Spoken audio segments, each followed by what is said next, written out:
It's that same old startup screen glow, blowing dust off a gray game logo. Saturday stacked in a plastic case, sleepover scores we can't erase. Kirk's got stats like a cheat sheet code, and he's got jokes from the late night shows. Top 4 takes from a childhood stash, argue till the credits crash. Welcome to my nostalgia therapy. Tougher reasons I still feel 16. Pixel hearts and worn out DVDs. Play it back, let it all come clean. Laughing like we never had to leave. Hit subscribe to the kid in me. Every week's another memory. Yeah, this is my nostalgia therapy.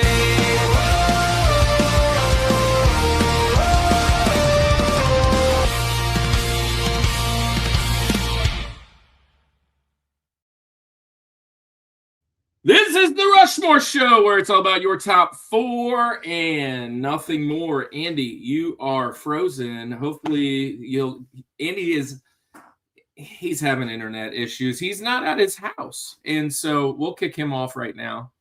And then we'll get him back on here in a second. Welcome to the show. This is the Rushmore Show, where it's all about your top 4 and nothing more. See a couple people in the house. Caleb Eisenhower, welcome to the show. We've got your buds on, and the long guy says, let's get it. I believe that's Anthony. Woo! Let's get it. Oh, there you are. There you are. Moving back and forth. Am I here? Am I here? Sorry, guys. You are here, and so welcome to those guys. Welcome to what we like to call the Summit Squad. You're now an official member of the Summit Squad. And you will get your free Blockbuster card in the mail. Just kidding. The Summit Squad is active.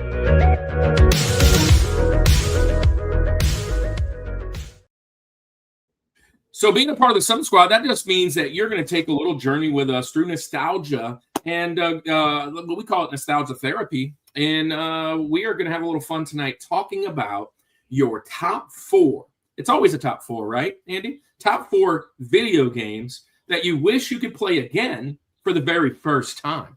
This is one of those existential questions where we have to dig deep into our nostalgia, iconicness of a great game, where we were, who we are. Andy, you're not in your normal place, I can tell, which means you don't have your normal internet, which is okay. You're having some issues on the plumbing, right? Yes. Mm-hmm. And we can't might have talk a family about a of 5. plumber or 2 tonight, ladies and gentlemen. I'm just saying it's fitting. It's fitting. I wish that he would come fix it and stop fighting off all of the bad guys. But I am actually, praise God for awesome people. I'm at a fellow pastor's house over here, so they open up their house to us and allow us to be here. So it's been a blessing for sure. So we're ready, though. I'm ready, internet issues or not. I am ready for tonight's episode. And welcome in Robert Pops, Gramps Springs, 1969, the Rushmore Show. What's up? Hello, everybody in live chat. And he says, this is my new profile picture of me and the new baby granddaughter, Nicole, and baby Elizabeth is over a year now. That's wild. I remember when the first baby was born. Look at you, Robert. Way to go, man. Proud grandpa. Oh, shoot. Let me do this really quickly. After we go live, we're actually going to stream live today over on Instagram, right? All right. Yeah. All right. Yeah, and we're kicking it now. I should have already hit it, and now we're in. All right, Instagram world, what's happening? Instagram world. And then that's our Bobo over on Twitch. That's our Bobo's a great patron of our buds. Oh, look, all of a sudden, there's new people in the house. Andy, we need to get this thing going. Let's do it. Yeah, let's get this thing going. We're talking about your top 4 video games that we wish we could play again. Let's get it. Oh, let's get it. And 5, 4. Here we go.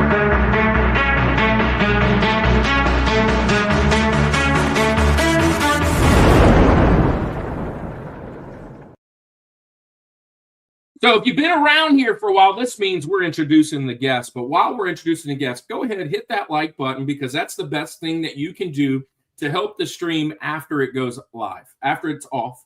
If you are hanging out on the Instagram side or the Facebook side or our friends Twitch on the other side, come on over to YouTube sometime today, tomorrow, tonight, and hit the subscribe button if you like the content. We go live every single Thursday unless Jesus comes back or my wife says I have something. Hey, can you imagine just for a moment, like when we're all in heaven, like if we still get to do the Rushmore show from heaven, like the guest list is going to be sick. Awesome. The guest list would be stacked. Hey, so by the way, we got 22 in the chat. The record is 47. Invite your friends. 47. Let's see, 28. Invite your friends. Invite your friends. If you're in the chat, welcome in. Welcome in. Declan's in the house. Aaron Jag's in the house. Where are you from, boys? Well, we're from the southeast of the United States, for the most part. Yep. All four of us, I believe, that are on tonight are the southeast of the United States.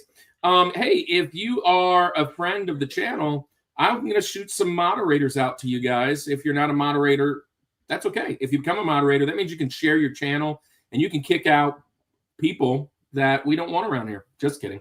So, I'm from Iran, or nice. Iran. And Iran. Welcome in. And so far away. Iran is so far away. Yeah, it is far away. Actually, I spent a little time right on the border of Iran back in 2004. Andy, did you know that? I didn't know that. I didn't know that. Yeah, you did know that. That's when I was in Operation Desert Shield. No, Desert Iraqi Freedom. Iraqi Freedom. That's what that was. Is he saying? Is Aaron saying he's from the University of North Carolina, or is he calling you an unk? Who knows? We'll ask him when he gets. We'll ask him when we bring him on. It is what it is. We'll ask him when he comes on. Hey, so if you guys are out there, we're gonna get our friends out. First and foremost, let's invite to the show. He was a student of mine. He's now a great friend of ours, a great friend of the channel. This is his third or fourth time coming on. He's always welcome, always great for a good conversation. Probably the one that decides to pick this crazy topic and have us dig deep into the old times. Welcome to the show, our friend Aaron Jag, Mr. Jagilski. What up, friends and family? Boom. Ooh, I got applause. Oh, thank you. And let's welcome to the show our his buddy, his friend. Now let me say how this happened. Definitely the university. The University of North Carolina. Yeah. Yep. So let's kind of share how I met this other guest. About a month and a half, 2 months ago, I'm hanging out in Aaron's chat, and he's playing Overwatch, I believe. And I can hear a voice. Hey! I can hear a voice, and but I don't see a channel. And we just get to chat, and I'm kind of typing. And what's up, Prime 111X? What is your? I mean, it happens. I'm sorry, but it happens. So, and they were actually talking about top fours, and I was like, hey, why don't you guys come on over together? And Caleb was like, oh, that would be cool. You in explore Iranian. I don't know what that means, but I love Iranian people. I love all people. So I don't know what you're asking, but anyways, but welcome to the channel, user NT3UM5GC1X. So, nice. Yeah. So Caleb was in the chat. Or no, Caleb was actually playing, and I was in the chat. And we're like, hey, why don't you come on? And then we just had to figure out a date. We figured out video games. Boom, nailed it here. And you guys chose this awesome topic. So the topic is, what would be a video game that you would want to play again for the very first time? So as if you just purchased it from when I was a kid, it would have been KB Toys, but or like, Toys R Us, places that you guys don't go anymore. You guys would just go to the GameStop or Best Buy. So that's what he meant. Yeah. Nope, not the University of North Carolina. It's hard to disappoint. Unk status achieved. Yeah. What is your favorite movie of all time? Favorite movie of all time? Phew. I've actually talked about it a few times. Andy, I think I would have, if it was my favorite movie of all time. Andy, would you go with Wayne's World for yours? It's Wayne's World. It's Wayne's World for sure. It's Wayne's World, and then it's Shawshank Redemption. Probably. I think That's such a good one. Honestly, I think it's Gladiator for me. The first one. Ooh. Maybe Heat would be there. Matrix. Matrix is there. The very first Matrix is there. I don't know. That new He-Man movie was pretty awesome, though. Hey, which doesn't really change the Unk shout out all time. Hey, here's a joke choice for the list. How about the Wii Food Channel? Oh, best game. Best game of all time. Is that the one that called you fat when you stepped on the scale? Were you thinking about the same thing? How about the one where you had to exercise? Who's the best Spider-Man of all time? Drake Bell. Peter Parker. Peter Parker, absolutely. Is he going Peter Parker, or is he going like Tobey Maguire, that type of thing? Like who played him or who is him? If you say Tobey Maguire, you're an Unk. What? I can't answer until I see the new one. It's Tobey Maguire. For sure, Tobey Maguire was the original for me, but I like what's his name, the new guy. I think Tom Holland. Tom Holland. Anyways, but if we're talking about like like what character, Peter Parker for sure. Miles is pretty close though. I like Miles. While not my favorite, Megamind is one of my favorite movies of all time. Is there an all of the above for Spider-Man? Yeah, I get that. Tobey Maguire is a legend. Andrew Garfield, not bad. Tom Holland is a pretty boy. I don't believe he is a Spider-Man. Well, I mean, that's why I want to wait till after this about one. Spider-Man. He's supposed to be a young, kid, and I don't know. He just fits the best. Anyways, let's get in the show. Anyway, let's talk about games we want to play. Aaron, you're first tonight. Heck yeah. Since you're first, Caleb, can you share your corner of the internet and tell everybody what is going on over on your Twitch? What's going on in the world of gaming? What's going on just on your Instagram or whatever? I don't care. Share what you want people to come and follow and find you, and then we're going to get started with Aaron. My name is Caleb Jarvis. I'm a huge gamer, have been my whole life. Whenever I do stream, it's on twitch.tv/KaleGames. It's just Caleb without the B. That's a little nickname that I've had my whole life, so it kind of seeped its way. I'm Kale on everything, whether it's PlayStation or PC or Switch. I'm always Kale. I play Overwatch. I play a lot of Overwatch. I've been playing that game for almost a decade at this point.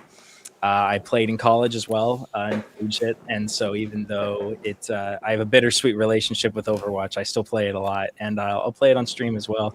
I just played a little bit of Portal Revolution, the community-made mod, last night. I actually did a bit of an impromptu late-night stream, but as of today, I'm just really excited to get into this. I love things like this, just being able to have conversations and talk about games, and it's just a great way to bring everybody. Well, welcome in, and if you enjoy it enough, you're definitely welcome back. We've now, I don't know the number, but we've had probably close to 150 or so people on. That's not a flex; it's just kind of showing where we're going. And I think if we had 150, 148 are invited back. Don't make yourself one of the three that are out.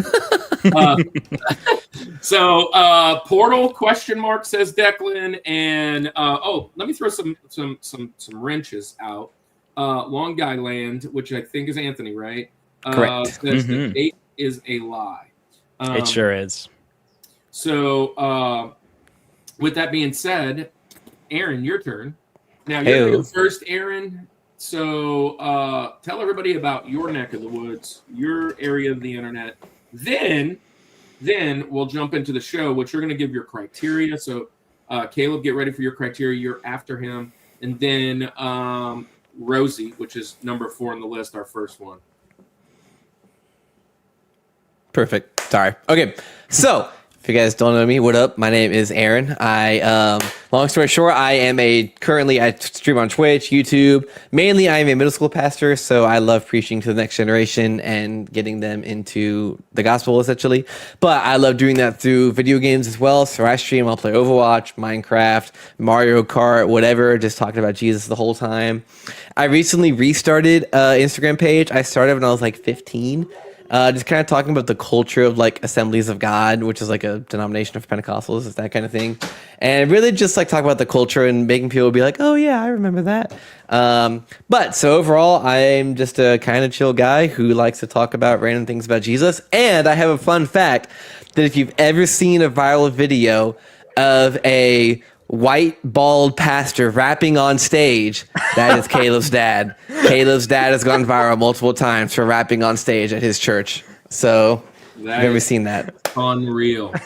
Speaking of bald guys, welcome Awazram. That's a cool name that he picked by just typing some things on the internet on the keyboard. He looks like Robotnik. He's a really good friend of the show and a friend of mine. We love Awazram. Welcome in. He says, not wrenches anymore, shields protecting you from all the spam and things. And my ox. Yeah. There it is. There it is. And Tharjo 1010. Catharjo. 1010. That sounds like Lord of the Rings name. Hi. It does. Catharjo. Yeah. Wow. Darth Well, welcome Vader in. 77 over to Instagram. That's a fun thing to say. You have my sword. That's right. And my bow. My sword, and my bow, and my shield. All right. we are I don't know what's happening with the show so far, but we're gonna get this thing going, I promise you. Aaron, we're gonna get started with you. Perfect. Games you wish you could go back and play. I know this is one I think that was brought up by you. I love this topic. Let us know before we start, though. What were you thinking? Why this topic? And what's your criteria, I guess, kind of for putting together your list tonight? You know, we were talking about topics. We brought up this one. We brought up comfort games for a little bit. And they're kind of very similar lists to me, comfort games and games you wish you could play for the first time. And I mean, there are just some games that you spend so many hours in, and it gets to a point where you just remember the first time you played the game and like that magical feeling of like, oh my gosh, look at this game, whether it's like a beautiful game or the story, or maybe there's like a twist of the game. You're like, oh my gosh, that was like heart wrenching. Like there's moments in video games that bring out these like so realistic emotions. And so when I was thinking about topics, I was like, man, I want to talk about games that like really like bring out those emotions. And for me, that means it's a game that makes you want to play it all over again for the first time. So I was going through the list. You can kind of see behind me, I have a whole collection of all the video games I played growing up from my GameCube era, PS2, PS3, PS4, PS5. I've got them all back there. So I've got some of the games with me today that I'm going to talk about. But for my number four pick, I'm going with a little game from, I don't even remember what year this was. I want to say 2011. There it is, right there. 2011, a little game made by Ubisoft. And this game is part of a series that has 10, 12 games in it. I don't know exactly how many there are. But there's a lot of them, but this one has always been my favorite because it's one of the first ones I got. And so my first game that I wish I could play for the very first time, because it has a special place in my heart as a young kid, is Assassin's Creed Revelations. This is the game where the main assassin's like a long descendant of the one from the first Assassin's Creed. He's got a little hook on his hidden blade so he can do more parkour. And I don't know, this one just kind of hit different to me. It's one of the first ones I thought of. So we're starting with Assassin's Creed. All right, so I'm gonna be like you said. I'm gonna be Unk today. I didn't play this game. I've seen a lot of stuff of this game. It looks like a game I would have played, but 2011. We talked about it quite a bit on the show. There was like a time when I kind of like got out of video games in a sense, and I say got out of video games like I only was playing the games of my childhood at that time, and I wasn't picking up anything new. So I kind of stopped at I think the latest system that I ever had was a Wii. Nintendo Wii was that was like the furthest I went into it. And then, I love the PS2. I love that stuff, but I never really picked up these newer games. I will say, though, I've watched plenty of footage of these Assassin's Creed games, and I'm like, this is a game that looks very enjoyable for sure. And I don't know about this one specifically because you said like there's so many of them in this one, but definitely looks like a super fun game.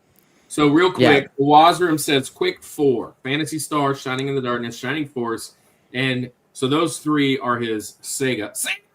And then, of course, Expedition 33, which I watched him play quite a bit of it on his stream a couple weeks back. The first 2 you have to map by hand, though, and that's Andy's out. Check out. If he has to map anything by hand, he doesn't like. Yeah, none of the. I'm playing a video game. I'm not here to work, and think. I'm here to escape. I love Assassin's Creed, the franchise. Declan, the only Ubisoft game I've ever played would have been Rayman Legends and the Mario Rabbids games. So have been missing out on all the Assassin's Creeds. I played the first Assassin's Creed for quite a bit. And that one was awesome. I love that game. I never actually owned it. Friend of it had it or whatever. And it's just a really cool game. I watched a lot of Assassin's Creed type games, God of War, these open world. Did a lot of that during COVID. Watched a ton of games because everybody was like streaming them. And so I was like, man, I really want one. And when I got the Switch, I got the remastered versions of a couple of these. And I've been playing through a few of them. And they are so in-depth, so awesome. They are great games. And I'm kind of actually playing them for the first time, some of them, right now. And whenever you have these like immersed games where you have to find items, get things, storylines, pick different directions, get different endings, it's always a fun day for me. Quite the opposite for Andy. So Caleb, sure, you an Assassin's Creed guy? No, not really. Growing up, I was much more Nintendo pilled, just everywhere. I had a Wii, I had a DS, Game Boy Advance growing up. I am quite the young whippersnapper.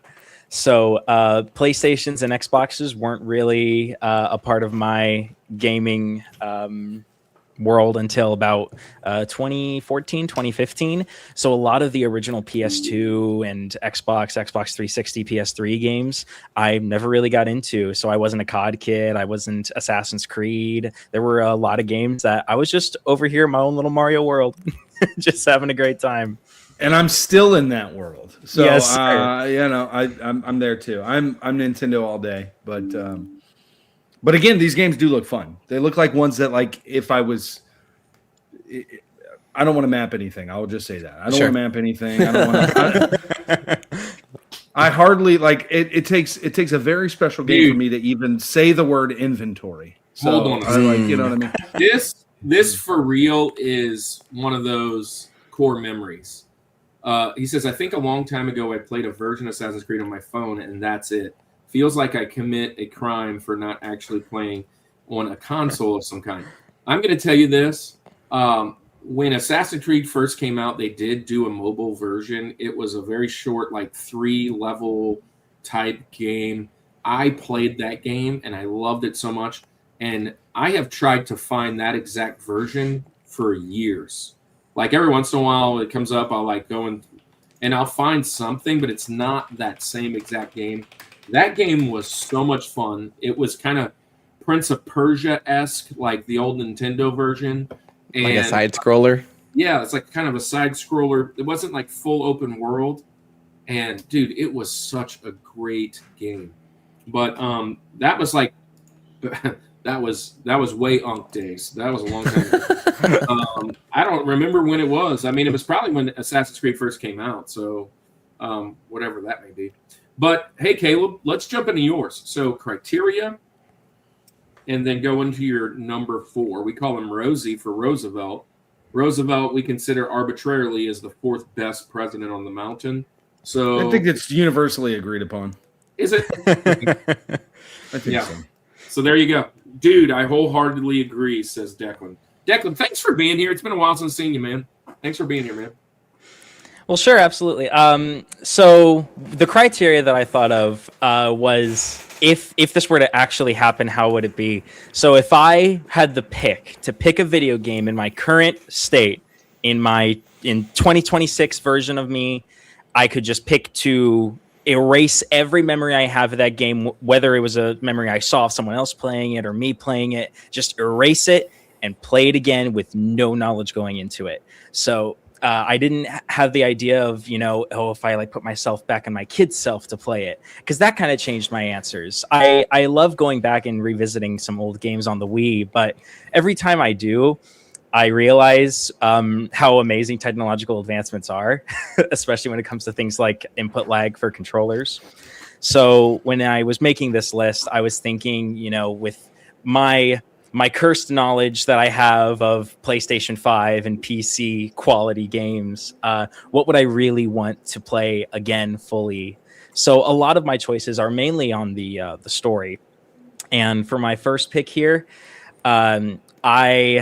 I gotta say, I love this game with every fiber of my being. I wish more happened with this game and that they did more with it. But unfortunately, it's kind of stuck in the early 2010s. And we might never see a sequel. I really, really hope we do. The cake may be a lie, but what is the truth is my pick, and it is Portal 2.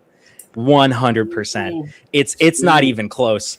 When I first thought of this category and heard this category was going to be happening, Portal 2 was my immediate instinct pick. I love Portal 2 so much, and the fact is that it's a puzzle game. So when you replay it, you can only replay it so many times where it's like, all right, yeah, you got to put the portal there, put the gel there, and you know how to solve all the test chambers. So if I had the opportunity to go back in, and I don't know how any of the test chambers, and I have to once again wrestle with my own brain for 3 hours on a single room, I'm ready. And of course, the plot twists, the numerous plot twists in that game, the big one halfway through, there's a twist villain. We probably passed the statute of limitations on spoilers for Portal 2, but for anyone who hasn't played it, you gotta play it. It's so good. I love Portal. I'm waiting for Portal 3. I'm waiting for Portal 3. So I love this pick because I know what a staple video game this is for the community. It was GLaDOS was mentioned in our villains show, but I haven't played any of the Portals.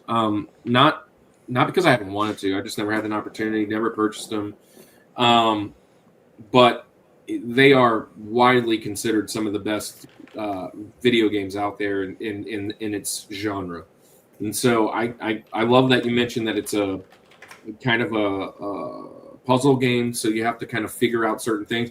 Any of those puzzle games, right? And so there's a game that I'm thinking of right off the top of my head, Lost Vikings, right? There's a certain way that you have to do certain things, and that game was awesome. I didn't even put it on my list today. That's a veteran move. Hey, speaking of veteran move, Andy. Speaking of veteran, Caleb sounds like a veteran right off the bat. Like I like it. Right off the bat. I appreciate it. Declan says he's only played the first one. Oh, dude. And Andy, I'm pretty sure Andy's maybe not even heard of it. I will tell you all that I know. That's it. He doesn't know anything. He went through a portal. Everything. The only thing I know about Portal is that my favorite Mexican restaurant growing up was called El Portal, and it was right down the street. It's actually believe it or not, probably El Portal. Where me and my wife and I had our first date at El Portal. So there you go. Oh, really? That's fun. And that's it. So you know nothing about the game? It's a game? I didn't know. Yeah, I will say that. No. And I'll say this. It's been brought up. It's been brought up a lot in the show after with doing this stuff because it's a Speaking of portals, game. Your beards went through a portal. I've literally never played this game at all. I'm going to be way more of an unk than Kirk today and Kirk's got 10 years on me. But when it comes to video games, I said it before, like there's an ending point for me, and everything that's happened since then, I have no idea about. So it just is what it is. It's where I'm at. It's where I'm at. One like when you said love. Sorry, I was just saying the thing I love about Portal is that Portal 1 is shockingly short. So if you get Portal 1, It's like 2 hours. Yeah, at the most, honestly. And if you like it, then you have a reason to go to the, honestly, what would you say, Aaron? 4 or 5 times longer is Portal 2 than Portal 1? Yeah. So you got to try it. You got to try it, man. My favorite part about Portal is that there's a song in one of the games. It's on a Rock Band, and it's the slowest song in the world. But it's so fun to play on Rock Band, hearing a robot sing for 2-3 minutes. I didn't know that was on Rock Band. It is. That's Long crazy. guy, Anthony says, my picks in no particular order. Well, that's not fun. You're supposed to put them in order. Anyways, Titanfall, Subnautica. Andy, have I ever told you about, and I didn't shout him out earlier. I saw him. Mariano, if you're still here, hello, my friend. Mariano is a old student of mine. So, but there's another student that I kind of mentored, Andy, who whenever he would get in trouble, we would go take a walk, and all he would talk about was Subnautica. I'd be like, "What are you playing nowadays?" I think this is my first time hearing about that game. So yeah, it's like a underwater island. Well, makes sense by the title. Elden Ring and Lego Star Wars on the Wii. Now I can get down on the Lego. I can get behind some Lego anything. Yeah, so Portal. Aaron, what you know about Portal? I've played the first one multiple times. I played the second one only once or twice. A couple years ago, like maybe 2 or 3, the community came out and they put out like Portal RTX. There's Portal with like ray tracing and all this kind of stuff. And I opened it, and then my computer crashed and wouldn't turn on for 7 hours. So I had to spend literally stayed until 4 a.m. trying to fix my computer after Portal crashed it into death. It sounds like a So computer. I haven't touched Portal. Yeah, so I haven't touched Portal since that day because I'm scared it's gonna destroy my computer again. But I love the puzzles of it. I love puzzles. I'm a good puzzle guy, and sometimes speaking in English is a puzzle for me. So any puzzle is fun. Yeah. Well, that's a good pick. Is it the credit song? Declan says. It is. Which one is it? Want You Gone, or is it? I don't even remember. Oh shoot, I forget what the first one's called. Every game We'll has have a to credit use song. Google and figure it out. All right, well, I'll jump in. Andy, I am shockingly old, and I'm going to go with old games, most of them. I'm a 90s guy, 80s guy, 80, 90 guy, and 80s is my go-to first system I got, Saturday morning cartoons. After that, we go outside. Then you have the sleepover later that night. All the friends come over and we're playing a game. That was kind of our 80s weekend, every weekend. And then 90s, that's high school, a little bit better systems, PlayStation, Nintendo 64, GameCubes, all those get introduced in that 90s range. And I'm going to go with games very much like our 2 previous guests. One, the story, either the story of the game or the story of the memory needs to be important today, which we are doing game memories later in the year. So I'm trying not to give away too many of those memories, but most of these are going to be games that have either a twist or some kind of story that you need to know, or B, some kind of mechanic or whatever that really is needed to figure it out, And so I thought really hard about a bunch of these games, and this is a fun topic. So thanks for picking this, guys. My first one, I'm going to go, let's see, what year was this came out? I have my notes. This year. 1652. Back in the 1900s. 1996-ish. So I was a senior. In 96. Does that make you guys feel young? So I was in 1996 when I graduated. This came out around then. I'm going PlayStation 1 for the very first game. And what I loved most about this game was it was one of the first times that I can remember playing a game where you can get your controller to rumble, and there are just some nuances with the music or the space of that game that brings a extra level of tension. And of course, I'm going with the action horror game, right? I'm going with my very first Resident Good Evil. pick. I'm going with Resident Evil. Like, That's a great pick. Listen, this is like the director's cut. This is my original copy. I probably had a 96, 97. But Metal Gear Solid. Hey, Stroke Look in at the Brendan. house. Look at Brendan. Brendan, we're gonna have you on the show one of these days. Metal Gear Solid 1 is a fantastic game, but and you might actually hear it tonight. But one of the things I loved about this game, one, was the twists and turns. Right? Yeah, the statute of limitations. I think it's way past on this one as well, Caleb. But you find out how really of a bad dude Wesker is, and it goes on for what I think they're in Resident Evil like 14 now or something. I don't know. They got a crazy tall, big broad chasing you now, and all kinds of craziness. But listen, this game, the very first opening scene, which is this kind of being reenacted, when you go into the house, you're being chased. You feel that tension. You come in and you make that first turn into the room, and you see this zombie just ripping apart like a human or whatever, right? And I can remember, like, I've never seen this in a video game, right? And I don't really love horror movies or anything now, but back then I did kind of dig that. You know, with young kids, you kind of get into that, and it's the very first time. And then your controller's kind of shaking, you're getting a little rumble, and then you make your way out and you go down the hall, and the freaking dog that jumps through and scares the crud out of you. Like, you can't be scared on that dog anymore, right? Like, he's going to jump out that window. The sharks, the snakes, the whatever, fighting Tyrant. There's so many different things that happen in this game that the story, finding all the items, where the items are. I remember like having a really tough time. You get stuck, right? And you're like, what do we do? And back then, right, way back in the 1900s, you know, this is the time internet's kind of starting, doing that kind of jazz. You had to get, which, matter of fact, it's right there, my Resident Evil strategy guide, right? And if you don't have a strategy guide, if you don't have that, you are you're kind of just playing off the ear, or, you know, nowadays Google, right, or YouTube or whatever.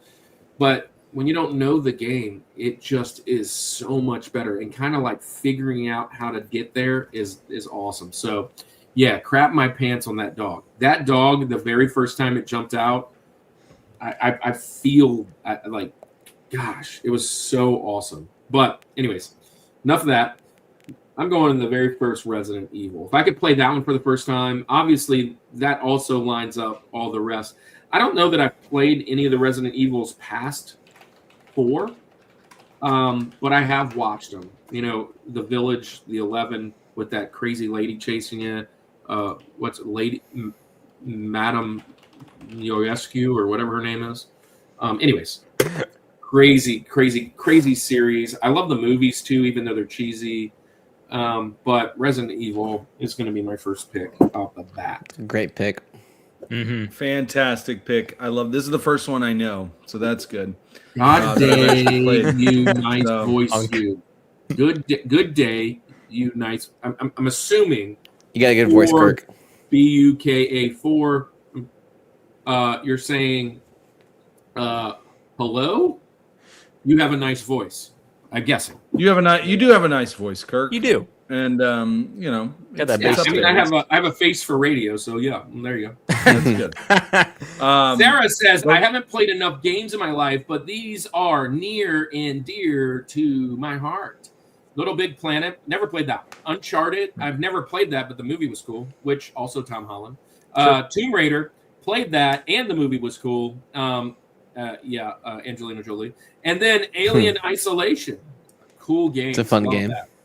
Love that. Dude, played I've any of not those. played Resident Evil, but I've heard a lot of good things. Yeah, absolutely. Absolutely. I've been listening along with my husband. Welcome in, Sarah. Thanks for being here. I'll throw some bones around here in a second. Some shields. Hey, guys, what do y'all think about Resident Evil? Is tonight's subject count towards consoles also? Well, I mean, yeah. I mean, it's your criteria, Prime. So first console you ever played for the very first time? Sure. But you'll see. That might be mentioned a little later. Like, go ahead.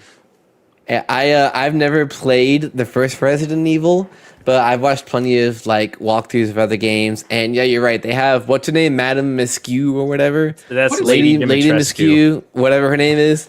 Dude, when I saw the trailer for that movie, I was like, "What are we doing? This is a zombie game, and they've got like a mommy figure in the trailer." I was watching Fox play it the other night. You know Fox, who's been on the show a couple times. He was playing it the other night, and it was late. It was like midnight. As a matter of fact, I was laying in bed watching it and trying to just whatever. And that chick's voice and the tension, and like you always feel she's right. I felt it for him that she's right there. I can only imagine the controller and all the jazz that's happening, the music. But it's like, if you turn around, she's going to be right there. And it's just, she's like 10 foot tall, 11 foot. She's crazy. It's like, so to me, playing a Resident Evil or like a jump scare type game like that, it's like eating spicy food. Like it's like enjoyable pain. You're like, I just can't stop doing it. But I, I feel like I have to keep doing it. I've never, just like you, Kirk, I'm not a horror film person. I was a little bit more in my younger years. Yeah. But I do remember playing this game and games similar to this. Ready for a veteran move, Dino Crisis. How about that one? But like those, that's a little bit different, but similar kind of like jump scare. You don't know. But I remember playing that, and it was always, we were playing it late at night with all the lights off, and you wanted the full effect of everything. And I think that is something that is so cool with the game, is that it's, in a sense, it's multi-sensory like that. Like it's getting you, like you said, you feel that character. It's the anticipation and the build-up. This is a great game. This is a really good one, and I can imagine playing it again for the first time, not knowing, what's about to happen. I mean, playing Resident Evil. Comment. He says, "I loved the roaming mechanic with a lot of the Resident Evil enemies. You're basically never safe." Yeah. So sometimes like you can figure out the pattern of like certain games, right? And what's really cool is like in these games, they kind of have an AI to them. Like when you get out of the norm, that it just recorrects, and you just like every turn you're like, is he going to be there? Is he going to be? What's going on? Now in this first one, it didn't really happen so much like that, but it grew. So like the one I think he's kind of talking about, like that village one with this lady, this chick, man. Like you're constantly running from her. And you're like, you duck in and you're out, and you're like, oh, good. Now I'm up on the top of a building, and all of a sudden, boom, she comes out of the building. Like, it's like, what the heck?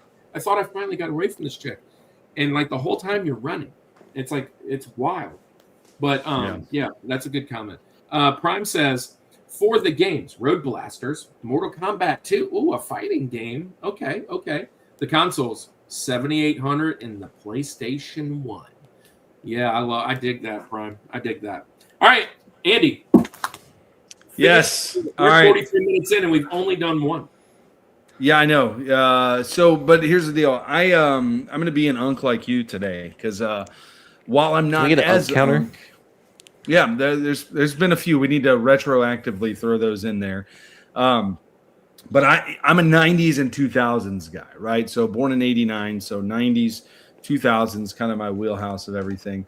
And so when I was thinking about these games, I kind of, Caleb touched on it, but he said he didn't really necessarily go this route. I'm taking this in games that I can go back to the first time that I played them. Not play them again for the first time, but like, what was that? Where was Andy at this time? Like what nostalgia do I tie to it? Kirk, the theme song says, this is nostalgia therapy. So looking back at that kind of stuff, that's really where I went with my list tonight. It at least helped me to kind of solidify my list. So that's my round. And with that in mind, I'm going to go to out of all 4 of my games, this is the most recent game, and it is still UNC status for sure. Check another one right there, Aaron. If you're keeping track, I don't know what number we're on there, but we're over 20, I believe, at this point. Yeah, we're definitely in double digits. But I remember playing this game. This is not even a game that I had personally, but my neighbor had it, and we would go to his house, and we would play this game like crazy. And I just remember thinking when this game came out, it was like, I don't think video games will ever surpass this. And to some degree, I'm not saying it hasn't surpassed it. This game, even in its first one, still holds true today. There's still a love for this series of games. But I think that, part of this too was that Iowa member for 13 months, man. We love that guy. But yeah, so this game to me was, it's not Nintendo, but one of the things I loved about Nintendo is that it was like, I felt like the games there were fun and they brought people together. This game certainly brought people together, maybe for a slightly different reason. But I'm going to go to the Xbox, and I'm going Halo.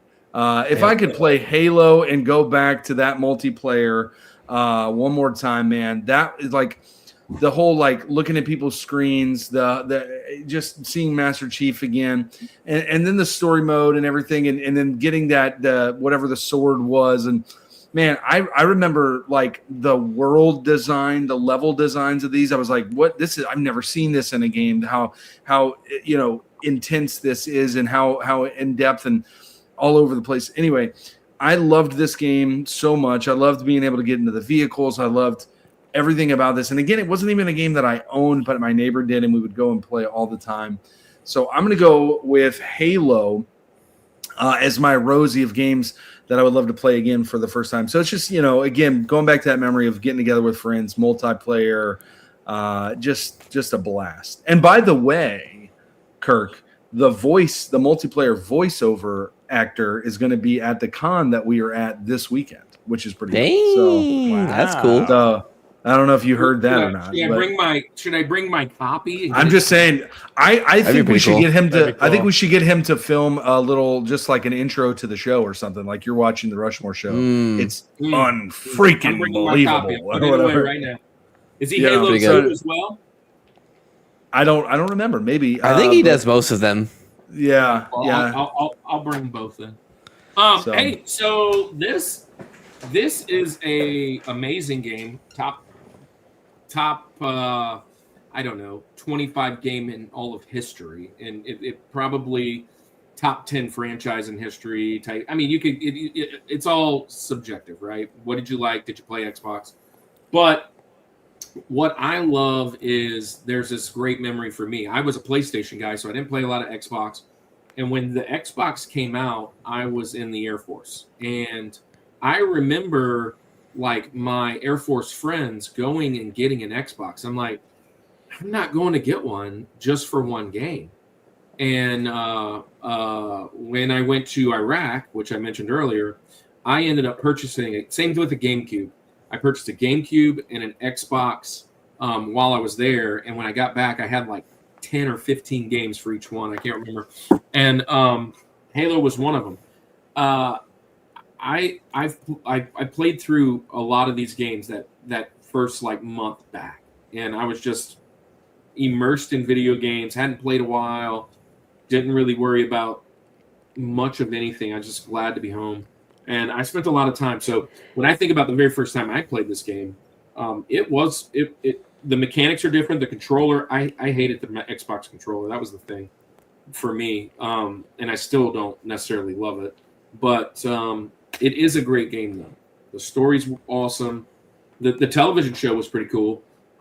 It's just a really cool franchise, and yeah, we get to meet the guy this week. That's awesome.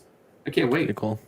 It's awesome. I'm similar to Andy. When I was in an engineering class in high school, we finished with like whatever projects we were doing in our free time. we had this whole weird thing going on in the high school where we would have full video games on our flash drives that we just take around and like spread like a virus through the high school. So Portal was one of those games. We were all playing Portal at one point. It was Minecraft at one point. Excuse me. Halo was one of those games. So there's like 20 of us all sitting in this engineering class, all playing Halo together at the same time. And it was just amazing. As someone who also grew up on PlayStation, not having an Xbox, sitting in this class playing Halo with everyone, it was peak. So Game Central Station is a great convention. I think, Andy, we're going to be a part of it this year. We're going to really try. I'm in. I've been talking with Tony. This is the one that's in Jefferson, which is not too far from my house. But Tony's on the show in a couple weeks, maybe next week or the week after. And Shane is the other guy that's a part of it. He was trying to be on, but he couldn't. So I don't know which one this is. I'm pretty sure it's probably Tony, but maybe it's Shane. I don't know. OG Xbox controller fits so perfect in my hand as a kid. LOL. Yeah, I mean, it's huge, man. This has got to be Tony then, because Tony's a big gentleman. So, yeah. Well, Tony and Shane, well, thanks for being here. Thanks for hanging out. Come on over to the YouTube side and say hello. Hit the like button. If you're not, for anybody, by the way, I see he's on Facebook. And that's okay. I do want to shout out a couple things that I missed. Sarah said this earlier about Resident Evil. I think there's a similarly frightening mechanic in Alien Isolation where Alien learns your hiding spots so you can't become too comfortable. That's really cool. I love that kind of stuff. And Iowa, which we love Iowa. We'll play his video here in a little bit, obviously. Busy tonight. Just wanted to stop by. God is good all the time, and all the time God is good. Hey, George is Skyrim. His favorite is Skyrim right off the top. Link, Super Mario World. TJ is going to be Final Fantasy VI. Good poll there. And Ocarina rounding out. LMAO. It's definitely Tony. Yeah. Tony. I still love the starting sound for the PS2. Me too. I saw a top 4 sounds from video games reel, and PlayStation 2 was one of them. That's pretty cool. Anyways, all right, you guys. I know Halo's old. Do you like it? Do you love it? Do you want some more of it? I like it. I've played Halo Infinite. I have a lot of memories as a kid playing with my cousin. We played. I gotta say this one time. Core memory. We were playing Halo 3. My cousin and I. We were visiting my family out of state. I want to say it was a Christmas season or a Thanksgiving season. So the whole family was around, and we were in the basement.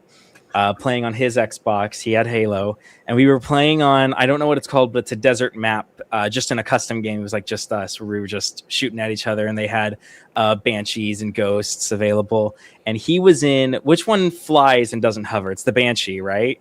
The one that actually flies? I think so. I don't remember exactly. Yeah. I think it's the Banshee. He was in a Banshee, and he was just kicking my crap in just the whole time, back and forth, and he went on a really low swing to me, and I didn't even know this was possible, but I pressed the right button, and as he was passing me, I took over his ship. I threw him out and then took it over, and then started dominating him. Core memory as a kid. It just made me feel so cool. At that point, that's when we were all like screaming, "Oh!" Yes. And he had like I couldn't have been any older than maybe 13. He had, I want to say, 5 or so years on me. And so he was much older than me, much better than me at games. So it was really nice to finally get a one up on him for once. There you go. I love it. All right. Well, we are done with the first round of picks.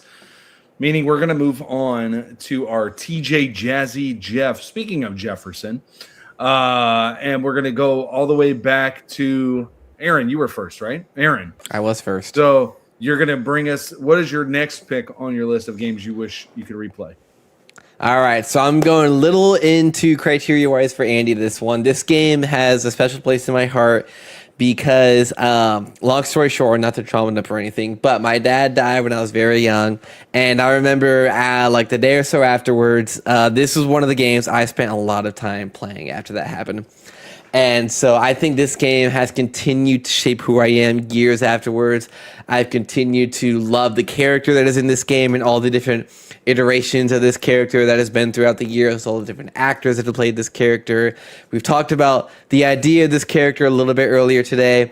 But for my second pick, I'm going with the original Spider-Man 2 on the GameCube. Yeah. It is such a great game. Probably the first Spider-Man game with actual web swinging that was like, oh my gosh, I feel like Spider-Man swinging in this game. And I mean, you do the pizza missions where you're running around, you get the Pizza Time song playing in the background. Like, it was just so good. I still remember to this day trying to do, there's a Mysterio mission where you're like in a stadium and he has like an obstacle course set up for Spider-Man. I could not do it as a kid, and I hated it. I was like, this is the worst mission in the world. This is stupid. And I played a game again like 2 years ago, and I was like, this is the easiest thing in the world. Why did I struggle with this as a kid? So Spider-Man 2 is my next pick. So Tony jumped on over to the YouTube side, Game Central Station. Guys, go check out that. You have a wrench now, Tony, which you'll be on the show later. You can share your channel in the chat. If you have a wrench, you can definitely share your channel in chat for everybody. Those are our people. That's the Summit Squad folks. Hot Take, he says, which our wheel at the convention has a hot take section, Tony. And he says, hot take, I can live without Halo. We definitely played it a lot back when. Excuse me. But these days, I got a lot else to play. Much else to play. Got too much else to play. Gosh, my sneeze. Bless me. Anyways, in Jesus' name. So we're talking, so Aaron, Spider-Man 2, huh? The OG Spider-Man 2. There, thank you. This is a great game, man. And Spider-Man 2, the original one was awesome, but then the next Spider-Man 2 was like groundbreaking, right? And yeah. So really cool. We were talking Spider-Man earlier with our friend over on the Iranian side. So I also loved that Bruce Campbell was like the narrator of the games, which I don't know if you guys know who that is, but he's in all three of the Tobey Maguire movies, and it's just so fun. He like makes fun of you the whole time in the tutorial when you forget to do stuff. It's pretty funny. Anthony says, I forgot about this before, but it would be a dream to load back into Call of Duty Black Ops 3 Zombies for the first time. That would be cool. Patrick, what's up? Patrick's back. By the way, Patrick's been gone for a little bit. Patrick's our bud. He's going to be on the show eventually. We're going to get him on. Star Wars, Knights of the Old Republic, Jade Empire, Red Dead Redemption 2. I preached on Red Dead Redemption 2 2 weeks ago at Southeast Gaming Exchange. I haven't put it online yet. I still have to edit it. I apologize. The sound wasn't really good. I have to redo it. Speaking of that, this weekend I'm preaching on Pokemon. Hang around. You'll learn about that. And Skyrim. Those are good picks. I bet that game was famous for the pizza song. Brendan Stroke says, dope choice. The narrator is amazing. He jumped on. Oh, Brendan's over there on the short side. Let me throw him a bone too. We'll get Brendan on eventually. You guys like Spider-Man 2? Hey, Unc. Spider-Man 2? Yes. So I was going to say, thank you, Aaron. You're picking a game that I played. This is the GameCube, so this is good. But yes, absolutely. Everything you said, Spider-Man 2 on the GameCube is great. Bruce Campbell, Evil Dead, mocking you the whole time is fun. But I there's something about these like early Spider-Man games like this that are just super fun to go back and play. Like even like the first one I thought was fun. I mean, it got better, but the actual like swinging, like you said, was like what Superman 64 did wrong. Spider-Man, I feel like did right. That like the tutorial is great, but like the actual mechanics of everything, like we got a Spider-Man game. I want to swing, like I want to do the Spider-Man things. I don't want to fly through rings tonight. But a lot of fun. This is a great game. I loved in the game, like when you talk about Spider-Man swinging and stuff, you had to go to like a comic book store in game to buy new like moves to do while you were swinging, and I thought that was just the most genius thing ever. It was just so perfect for me. Yeah. Caleb, what do you think about this one? You're a Nintendo guy. Mm-hmm. GameCube, Spider-Man 2. Unfortunately, GameCube was a bit before my time. I only had handhelds. What's the until I had an opposite actual of console. Unk? What's the opposite of Unk? What's the next? I don't know. Cocoa melon. What do we say? You're a Coco, Caleb. You're a Coco. I'm Coco. No, I'm a youngin. I'm a young whippersnapper. I never had a GameCube. I never had. I'm a young buck. I'm a young buck. I never had the pleasure of enjoying Smash Bros. Melee or any of the amazing Fetus. GameCube games. Fetus. What do you mean? Sarah got you good. What do you mean? Sarah got you good. Dang, I've been got good. I'm gonna go cry after we're done here. No, but I gotta say, Spider-Man 2. I've seen clips of it. That song is ingrained in my head, even though I never played it. The Pizza Time song it's a classic. You can't get any better than that. I'm more of a fan of the most recent Spider-Man 2. Love that game, but the OG one's good too. Hey, Yeah, this one couldn't exist without the OG. Okay, the OG was the groundwork for this one. Yeah, there you go. It's good stuff, Respect. man. It literally is. The guy who built the West Winging in the new Spider-Man games talked to the designer of the original Spider-Man games on how they built the West Winging. Really? I didn't And he know helped that. to build it from the ground up. Oh, that's sick. It's pretty cool. There you go. There you So go. I've Caleb, 100% in. Caleb, what's your TJ? What's your number 2? Oh, my number 2. It's gonna be niche. I'd be shocked if any of you have heard of this game. But this game came out, I want to say, in the mid 2010s. Didn't hear of it. It's pretty recent. This game it might just be the most unique game I've ever played. I've never seen another game do this before, and so I'm gonna get right into it. It's this one. The Invisible Hours. Is that backwards? It might be backwards. No, No, it's good. It's not. Let's go. The Invisible Hours. For, if you might see, for the PlayStation VR, this is not a normal console game. Although I do want to say they came out with a 2D flat screen version, but it's in VR. And the best way I can explain this game is it is an open world movie, and I mean that in every sense of the word. It takes place on an island in the late 1800s, early 1900s. You guys should know that well. Hey, in that time zone, it's a murder mystery. Nikola Tesla is murdered, and there are suspects and a detective, and it's your classic murder mystery. But the best part is that it takes place on this island at this mansion of Nikola Tesla, and you can go wherever you want. And the story takes place over these chapters. You start out following the detective at the dock, and then you can follow him into the mansion. He discovers the body, and then characters will go off in different directions. So you're like, whoa, that guy was kind of interesting. What's he up to? And you can follow him, and he has a conversation with some other guy about there is a butler. There is a butler in the game. The butler's actually blind. And that you can follow different parts of the story. One thing I love about this game, right? It's always the butler. One thing I love about this game is that every character has their own timeline that you can look at. So every character has a color code. For example, the butler is green, and you can see their entire timeline from beginning to end, but there's this little blank space here. And you're like, oh, so that's a part of his story that I haven't seen yet. So, well, let me go to right before that moment, and you find him, and you go, yeah, I left him here. And then if you follow him through the hallways, he'll go through like a secret room that you didn't even know was there. No. Hey, maybe he wasn't a millionaire. It was a long time ago. Maybe he didn't have that much money. But Kale's there in the are files. twists. There are twists. There are turns. And this game, there's a huge twist at the very end, which upends everything you know about the game. If some character has like a knife and he's in a standoff with another character, you can like walk over and just pick up the knife and look at it. It's because it's VR. So you can pick up items that characters use, and you can see their story. I'm telling you, this game is the quintessential plot twist game. No one I've talked to has ever heard of it. And this game I loved from start to finish, and I've never played since because it's a murder mystery. So if you know the thing, whatever. And there might be even a little hidden information if you happen to 100% the game and go down ways that you might not think to go. But there's things to discover. Well, I will say, never heard of her. So yeah, but it sounds awesome.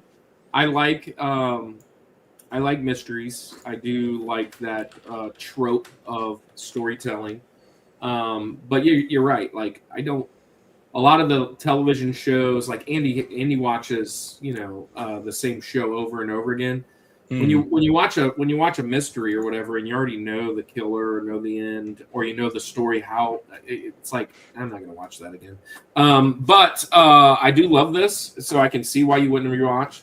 I stopped playing video games like after PS2, except for Wii and Switch, and that was because it was like the family system. But I've watched a bunch, and I've never seen this. So I feel like I need to go and find a YouTube video of somebody playing it. It's pretty obscure. It's made by I think a Spanish company who made it, called Tequila. What's the name Works. of it again? The Invisible Hours. Right here. Anybody in the chat ever heard of this? Andy, I'd be very shocked. Yeah, I played it all the time in my free time for sure. I definitely played this one. I was about to in the comments post that the other Millionaire's Island had a pretty big plot twist at the end too, but I was like, this thing will get canceled real quick. So I deleted my comment. No, it sounds fun.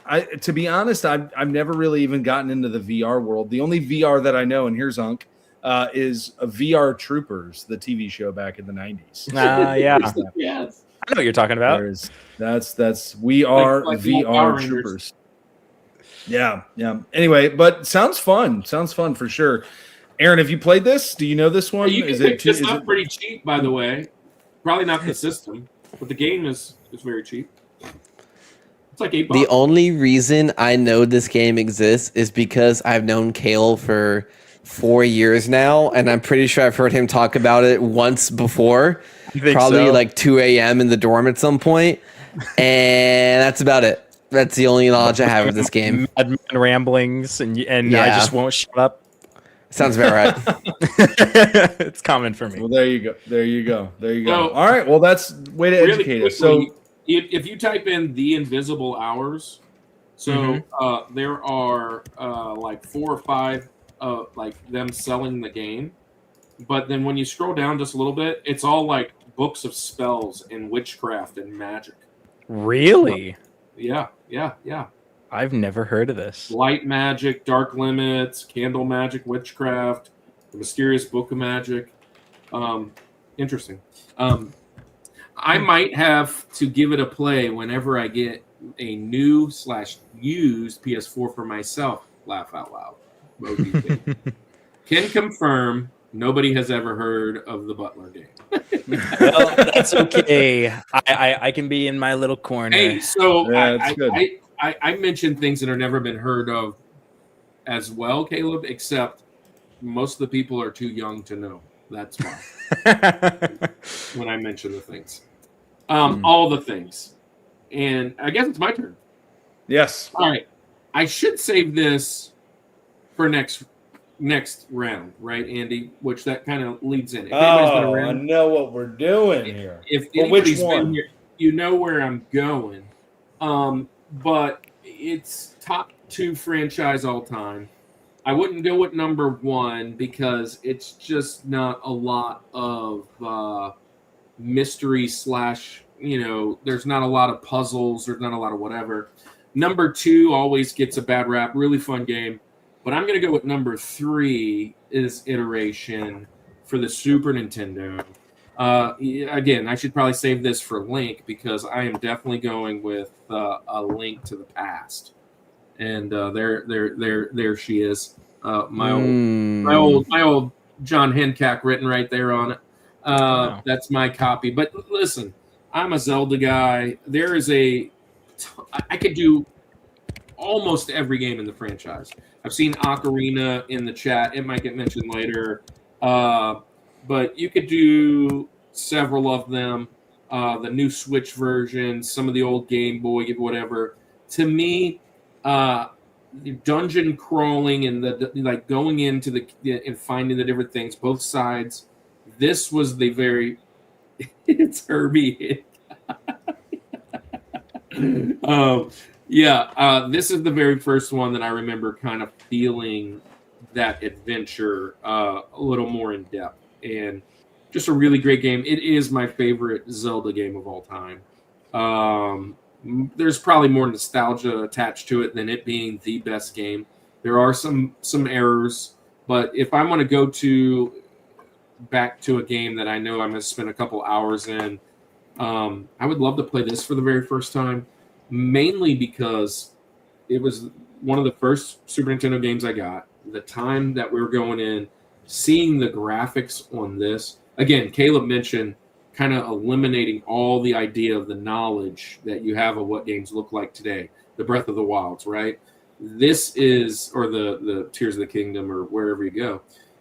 This was cutting art, right? Cutting technology with graphics, design, dungeons, hints, tricks, where to find this, use the whistle, do that, and you just got really immersed into the game. I'm going with A Link to the Past for my number 2 on my list today for pick number 3.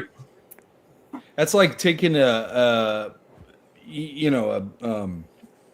don't even know what I'm trying to say here. So I'm gonna unk on that one. That's exactly what it is. It's taking a layup. You're taking a layup from half court. It doesn't make sense that you didn't wait until later. But I do like this pick. Should have been the Link. I just feel for more better reason, Mo Better Blues. That the other two need to go higher. This is a great. Never played a Zelda, says Brendan. Number 1, Metal Gear Solid 3, Snake Eater, which is a great game. Got that right over there. This is George, and Sarah says Mario Kart on the first release DS could also be on my list somewhere. Andy loves a good Mario Kart. I do love a good Mario Kart. Yeah. So this is a great pick. You guys, Link to the Past. I mean, I know this franchise. Or any Zelda, I guess, at that matter. Unless I was going to say, even into your time, like this is not something so unk. Maybe this game is. No, this is definitely not unk. I've never played this one specifically, but I played Wind Waker a lot on my GameCube growing up. I played Wind Waker a lot, so I really enjoyed Wind Waker. So I played Zelda games before. But not this one specifically, so I'd be interested to see how this one plays comparatively, though. That was very Coco of you. Thank you. Gosh, what's the newer one? A Link to Worlds, or A Link Through Worlds, or the newest one is Tears of the Kingdom. No, not Tears of the Kingdom, but it's a Link. Link Between Worlds, isn't it? Between Worlds. Between Worlds. Gosh, I always mess it up. Have you ever played Link Between Worlds? Mm-mm. Okay, so that one's a newer version, like from the Game Boy double screen or whatever it was, Advance. It's kind of like part 2 to this. It's kind of like a homage to this style, over top. Very fun game there as well. But if you had played that one, you'd probably see Mario Kart DS, says Declan. Ooh, Caleb, you Zelda guy. Yeah. Coco. You said you were a Nintendo guy, but you're not Mario. I never got into the Zeldas, like Skyward Sword, any of those. I had a Switch, and I have a Switch 2 now. Never got into Breath of the Wild or Tears of the Kingdom. I was as Mario could get. Mario Party 8, 9, 10 on the Wii and Wii U, Mario Galaxy, like all those ones. I even had Mario Bros for the DS. That one I really enjoyed as a kid. But Andy Zelda, needs a plumber right now. Anyways, yeah, I do, big time. I'm more than the sword guy. The last time that I went to New Orleans or Louisiana for a camp, Andy, we lost we lost our Switch in all the games. Is that crazy? Like, anyway, that hurts. That hurts. Does hurt. Yeah, like $700, I think, to replace it all. It's Ooh. Just get a Switch 2. No, I've thought about it. Yeah, so Andy, Yes. Link to the Past, and then go into your. Yeah, I love the Link to the Past pick, but I'm going to go to mine. My TJ Jazzy Jeff. This is going to be Caleb. I think you're gonna agree with this one. No, it's definitely not controversial. The reason that I want to go back to this game is because this game was so innovative in what it did and how it changed something. But I think that, today we're a little bit spoiled with how far this style of game has come, that we still look back at this one fondly, and I think it's one of the most beloved games of all time. But just to play this and experience this new thing for the first time again, plus to my criteria, going back to who I was, where I was when I was playing this for the first time, what I wouldn't give to do that. And I'm going with, my favorite console of all time. I'm going Super Mario 64 to play this one again for the first time. I mean, this is Mario in 3D for the first time. Yeah. Were they still figuring it out? Is the camera angle a little janky? Sure, it is. Did you kill the penguin? But yeah, we all did. We all threw the baby penguin off. We know it. But anything Pokemon, Lauren, that's what I'm talking about. But we all this game was just fantastic. It was Mario completely reimagined in a 3D world. Almost felt like open world to some degree.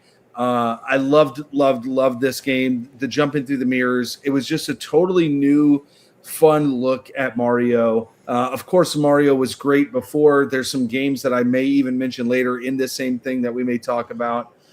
But Super Mario 64, to go back and play that for the first playing it for the 900th time that I am right now is still super fun. But can you imagine just Barry says number 7. There's 20 people in the chat. Come on, guys. Go hit the Come on, like it. But camera. Barry, welcome in. Yeah.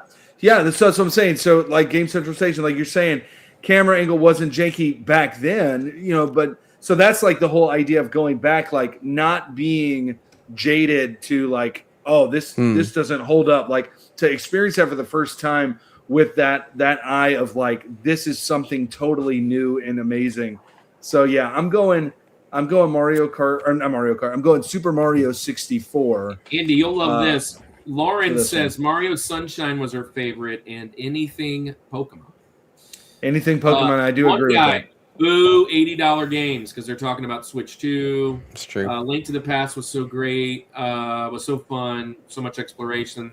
Number 7. Everybody go hit the like. Go hit the like. I wonder what it's like exploring Peach's Castle in 64 is like. Must be confusing. I literally told, it might have been either Caleb or maybe it was my wife. I don't remember who I told. I told somebody right before the show that someone was going to pick Super Mario 64. I knew one of you two was going to pick it. I'm confident Kirk is still on Kirk's list somewhere. It's not going to be him. It's not going to be Kirk. He is not a 64 guy. I do like Mario 64 on the double screen. I had that. That was one of my first screen games. I do love this game. It's fun. It's my... It was on the top 4. I don't know. We did 64. I don't know if I. Oh, it was all right. Great. But it was definitely an honorable mention. Ken confirmed. Aaron called it. Oh, must be the better half. It is. It is the better half. Yeah. So she says you called it. Mario 64, of course, great game. Point the other way, Andy. Oh, well, it's on my screen. On my screen, it's I'm here, but whatever. It's funny. Yeah. Yeah. All right. Fun stuff. 20 people in the chat. So Caleb, now I want to get your thoughts because now we're bringing Mario up. How you feel about Super Mario 64? I mean, you hit the nail right on the head. It's revolutionary for a reason. It was so amazing. I actually got a Nintendo 64 back in, I want to say 2017, something like that. I asked for it for Christmas. My parents got me one off eBay. Nintendo 64! I do have a 64, but as of playing Mario 64, I had it on the DS, and I loved it on the DS. Yeah. It was so cool. It took me years to know that there was a difference. So I thought I'd play the full game, but then I learned, years later after, being a little kid for a while, I'm like, oh, what do you mean you can't play as Yoshi in the original Super Mario 64? What do you mean? Wario? You can't play as Wario? But it's an amazing game. And honestly, I'm a huge I'm not a speedrunner, but I'm into the speedrunning community a lot, and just seeing of what new crazy things people are doing. And Mario 64 speedruns, they are something else. That Bowser, like the boss level, the boss battle of Bowser, It's crazy. Speed run is Yes. How do you know to jump like that? I don't like. Where did we learn that? It's crazy. But it is fun to watch. It is fun to watch. What I don't like Mario videos though are the modded levels that are like impossible, and it's like what does anxiety look like? And it's like all of the flames going. Yeah, and I absolutely hate those videos. But yeah. All right. Well, we're done to the halfway point. Whoa! Living on a Let me just shout this prayer. out If real you have a quick. prayer, if you have a prayer, Let me request, shout this one out real quick. Lauren said it. N64 rocked. Where is Kevin right now? He needs to hear this. James Bond, GoldenEye music was top tier. Star Fox going through the secret waterfall level. That is what I'm talking about. It's a good one. Yes. I'm a 64 lifer, just so you guys know. those I'm Mario all for Maker it. vids give anxiety, says Tony. Hey, Yeah. so look, let's jump into this real quick. Speaking of living on a prayer, if you have any prayer requests, drop them in the chat. We had one come in from our guy Brandon on the Discord. Brandon, if you go back and watch this and you're seeing this, we're praying for you, man. But you can drop your prayer requests on the Discord. You can drop them in the chat here. You can actually drop them on our website, which I'm sure Andy's going to be pulling up here shortly. On our website, you can drop a prayer request. You can actually get. I would Oh, you pull it can't- up, but every time I pull up another tab on here, it slows me down crazy. Yeah, it slows you down. So look, I'll just do it like this. Do right here. Elmo's World. This widget. Yeah. You This guys little know about widget that, huh? here is our Not that, Coco. QR code to go to our website. Our website is rushmore.reboot.weebly.com, and on there you can get our free devotionals. Both Andy and I have a devotional on there, which I need to drop this week's soon. I've been a couple days late behind. It's been crazy. We just started school. But we are on week 31 of 52. And so you can get the free devotional. Here are a bunch of video game devotionals that Andy and I are kind of, we've had a bunch of these guys on, Hector, Tony. We'd love to have Steven and Ariel, which is them. We kind of model after some of those. Also on there is a Christian creators directory, and it's just a bunch of Christian creators like Caleb, like Aaron, like guys in the chat that you can find to go and follow. They're really good folks. But that's that. Hey, Andy, we're gonna do. I'll do it since it might slow you down. Hey, so let's do our member of the week, which you saw him earlier, Iowa, Zach Schnack. We're going to do Iowa Retro Gamer Dad. Also, shout out to Geek Devotions. They just hit their 10-year anniversary. Come on. That's awesome. But I'm going to show Retro Rewind because we're going to be on their show in a few weeks. And last but not least, our favorite coffee. Go get you some coffee at the Village, not Resident Evil Village. No mamas here. I wouldn't drink that coffee. Yeah, I wouldn't drink that coffee. Get over here. Yeah, anyways, here's the coffee. Let's face it, at-home coffee can be pretty stale. Coffee at home doesn't have to be boring. The Village Coffee is here to deliver the flavor. The Village Coffee roasts coffee every week and sells online. Go to villagebeans.com to order your coffee today and use discount code Rushmore for free shipping.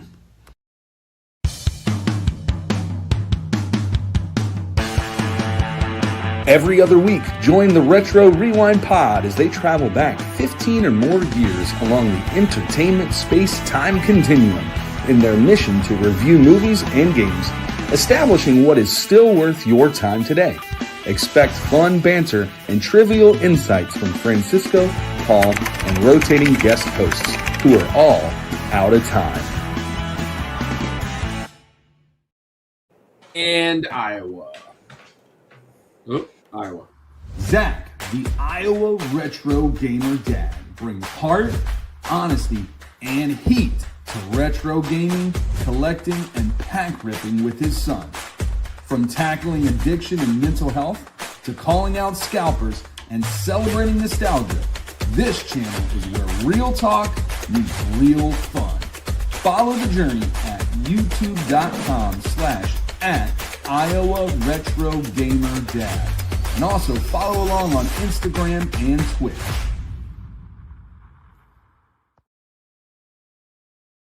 Yeah, and the last thing I'll share, and by the way, if you want to be a member of the show, it is very easy. Hit the member button.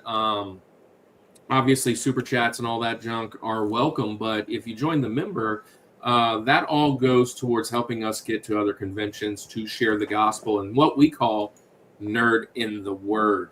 And I'm actually doing a Nerd in the Word this week. Prepare to make the jump to light speed. They're getting closer. Oh, yeah? Watch this.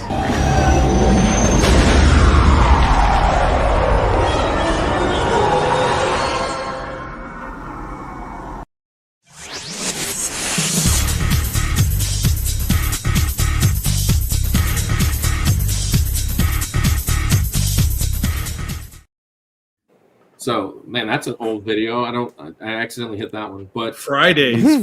We're not live on Fridays anymore. Not live on Fridays and on Sundays anymore. But Nerd in the Word is actually our sermon series that we do based on video game, movies, pop culture, and the like. I've done a couple back at Southeast Game Exchange, which was 2 weeks ago.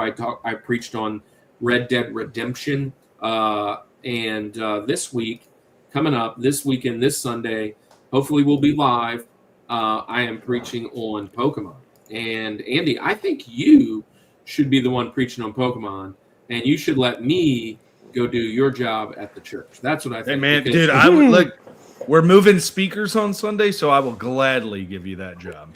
And I say that because you know much more about Pokemon than I do. But I can preach on I can preach on anything pop culture as long as I do a little bit of research. So anyways, that's this week. Let's get back into the show. Aaron, you're back up. Round 2, Link. Oh boy. Softball pitch for a That's Zelda right. game. Softball pitch, but here it is.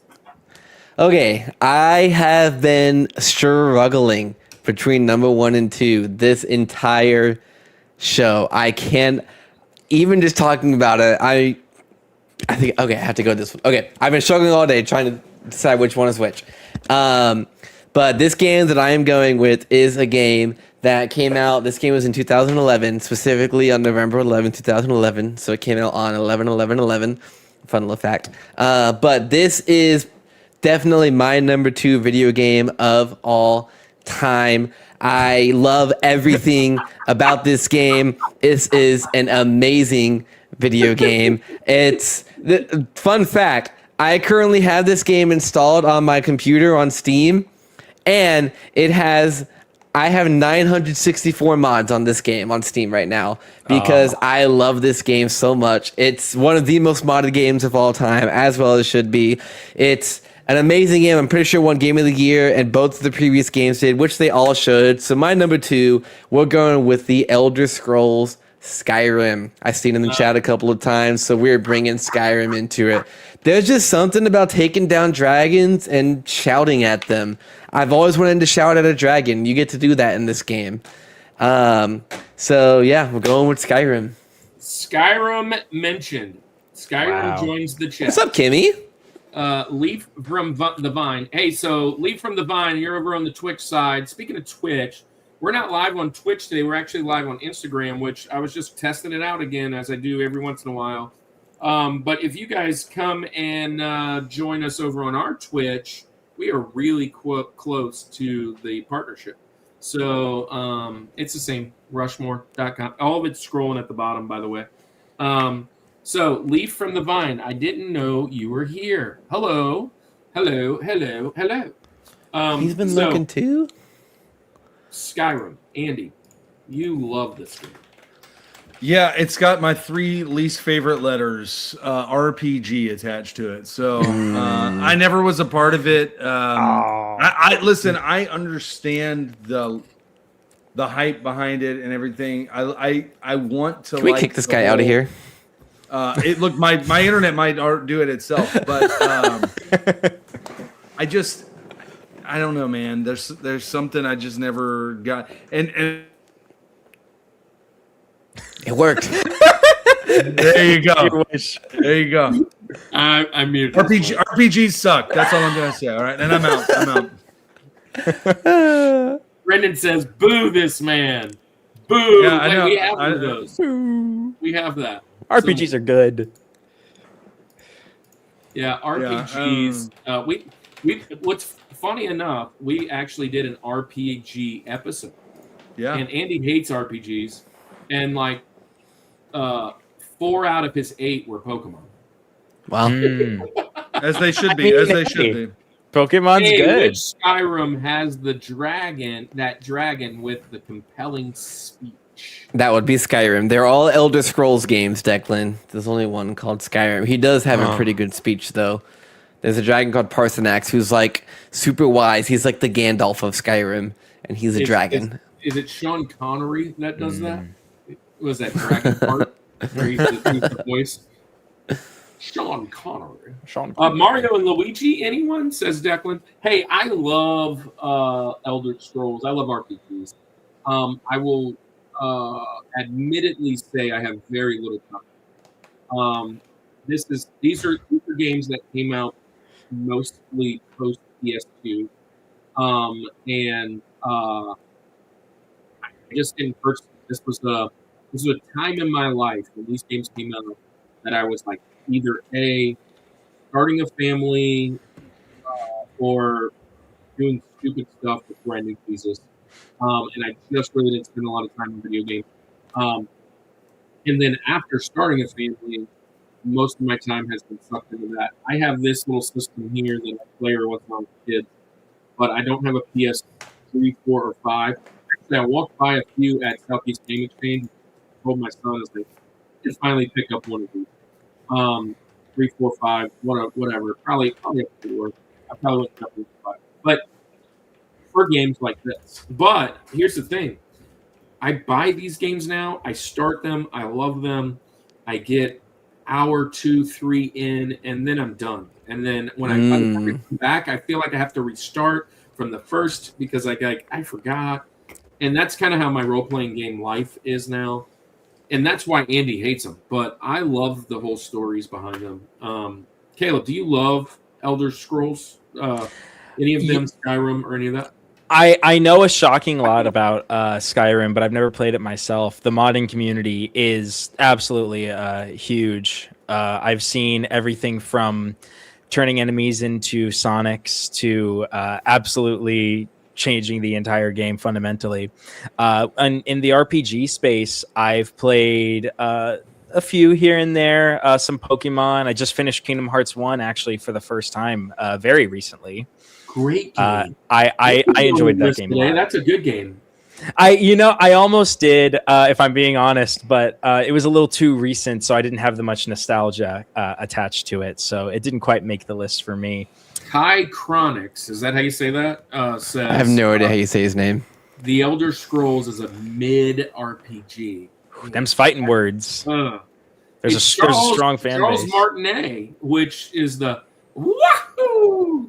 He voices the dragon. It's a very deep voice dragon too. No way, that's actually the Charles same voice Martinet. Actor voices Parsanax, the very wise, deep voice dragon. Wild. I can't believe that. It's pretty fun. Would have been Benedict Cumberbatch, which I could feel that too. He's Smaug, right? Smaug. Mm-hmm. Smaug. I like Falcor. That's an on call right there. But anyways, All right, Caleb, let's Take- move to you so we can stop talking about this RPG. All right. Cut off his internet. RPG. Get him out of here.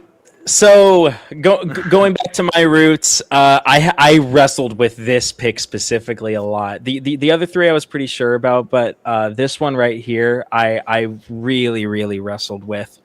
But I think at the end of the day, I have to go with this game. It had a very similar impact to gaming as another game we've already mentioned in the same series. Whoa.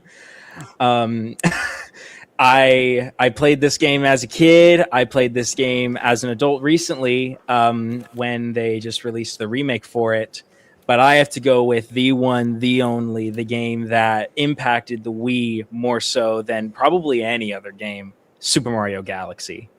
I have to. Galaxy is the Super Mario GOAT of the entire series, I gotta say. In terms of 3D platforming, I mean, Odyssey was huge. Mario 64 was revolutionary, but Mario 64 ran so Mario Galaxy could go to Mach 5.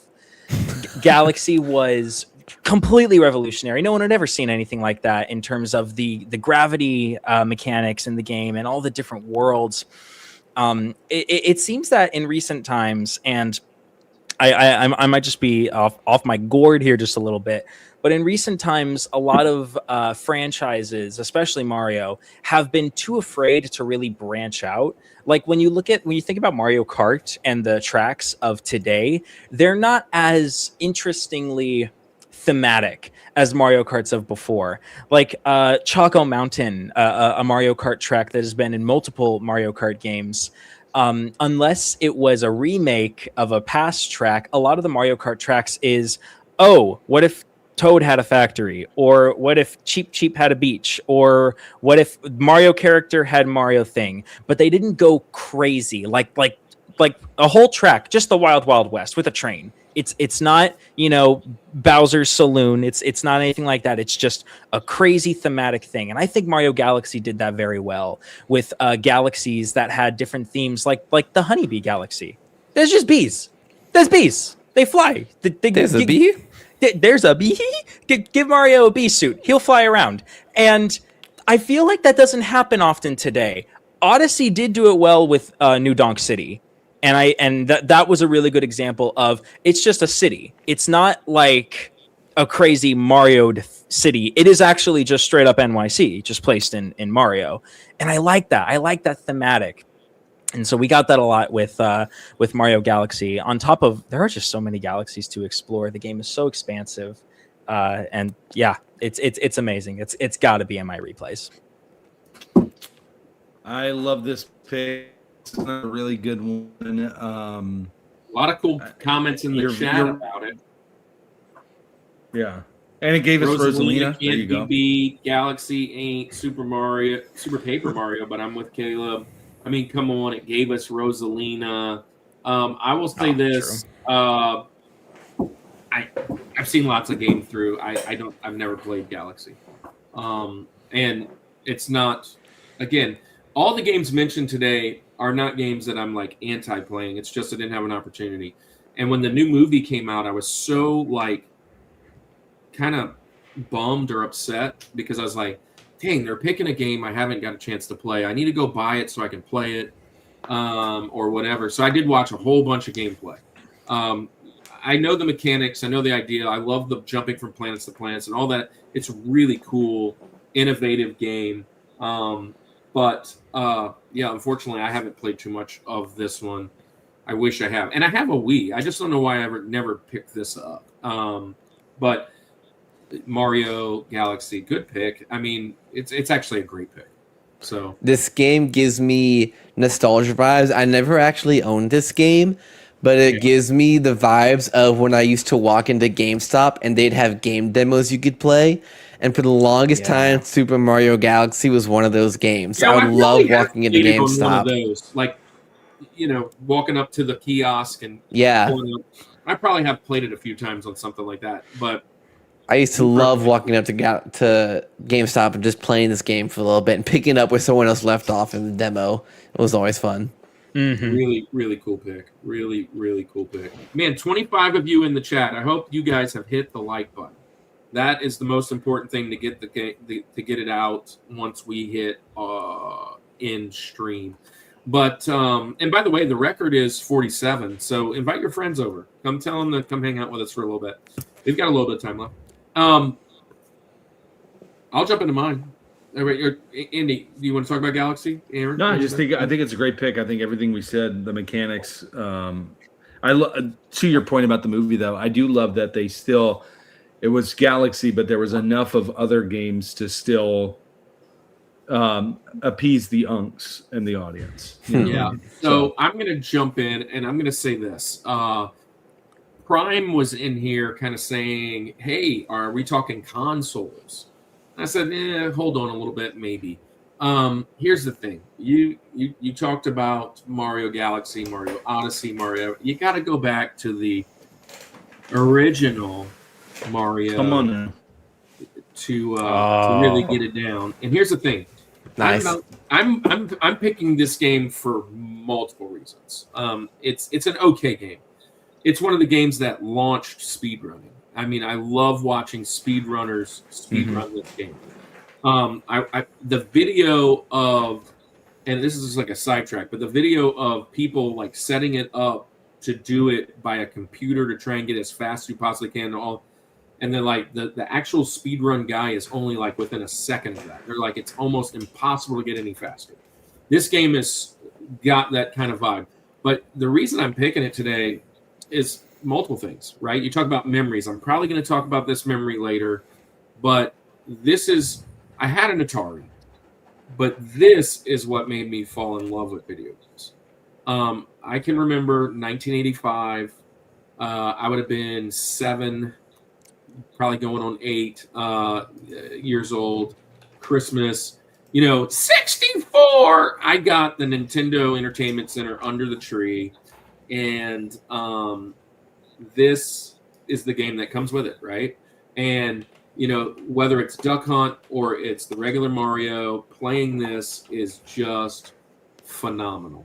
And here's the thing: without this game, none of this other stuff really launches. I remember just learning. I have one of the strategy guides for this, right? The original Nintendo Power. It was one of the short ones, and it is shredded. Like I can barely keep it together with tape by just going through and trying to learn every secret, every little thing of every single level.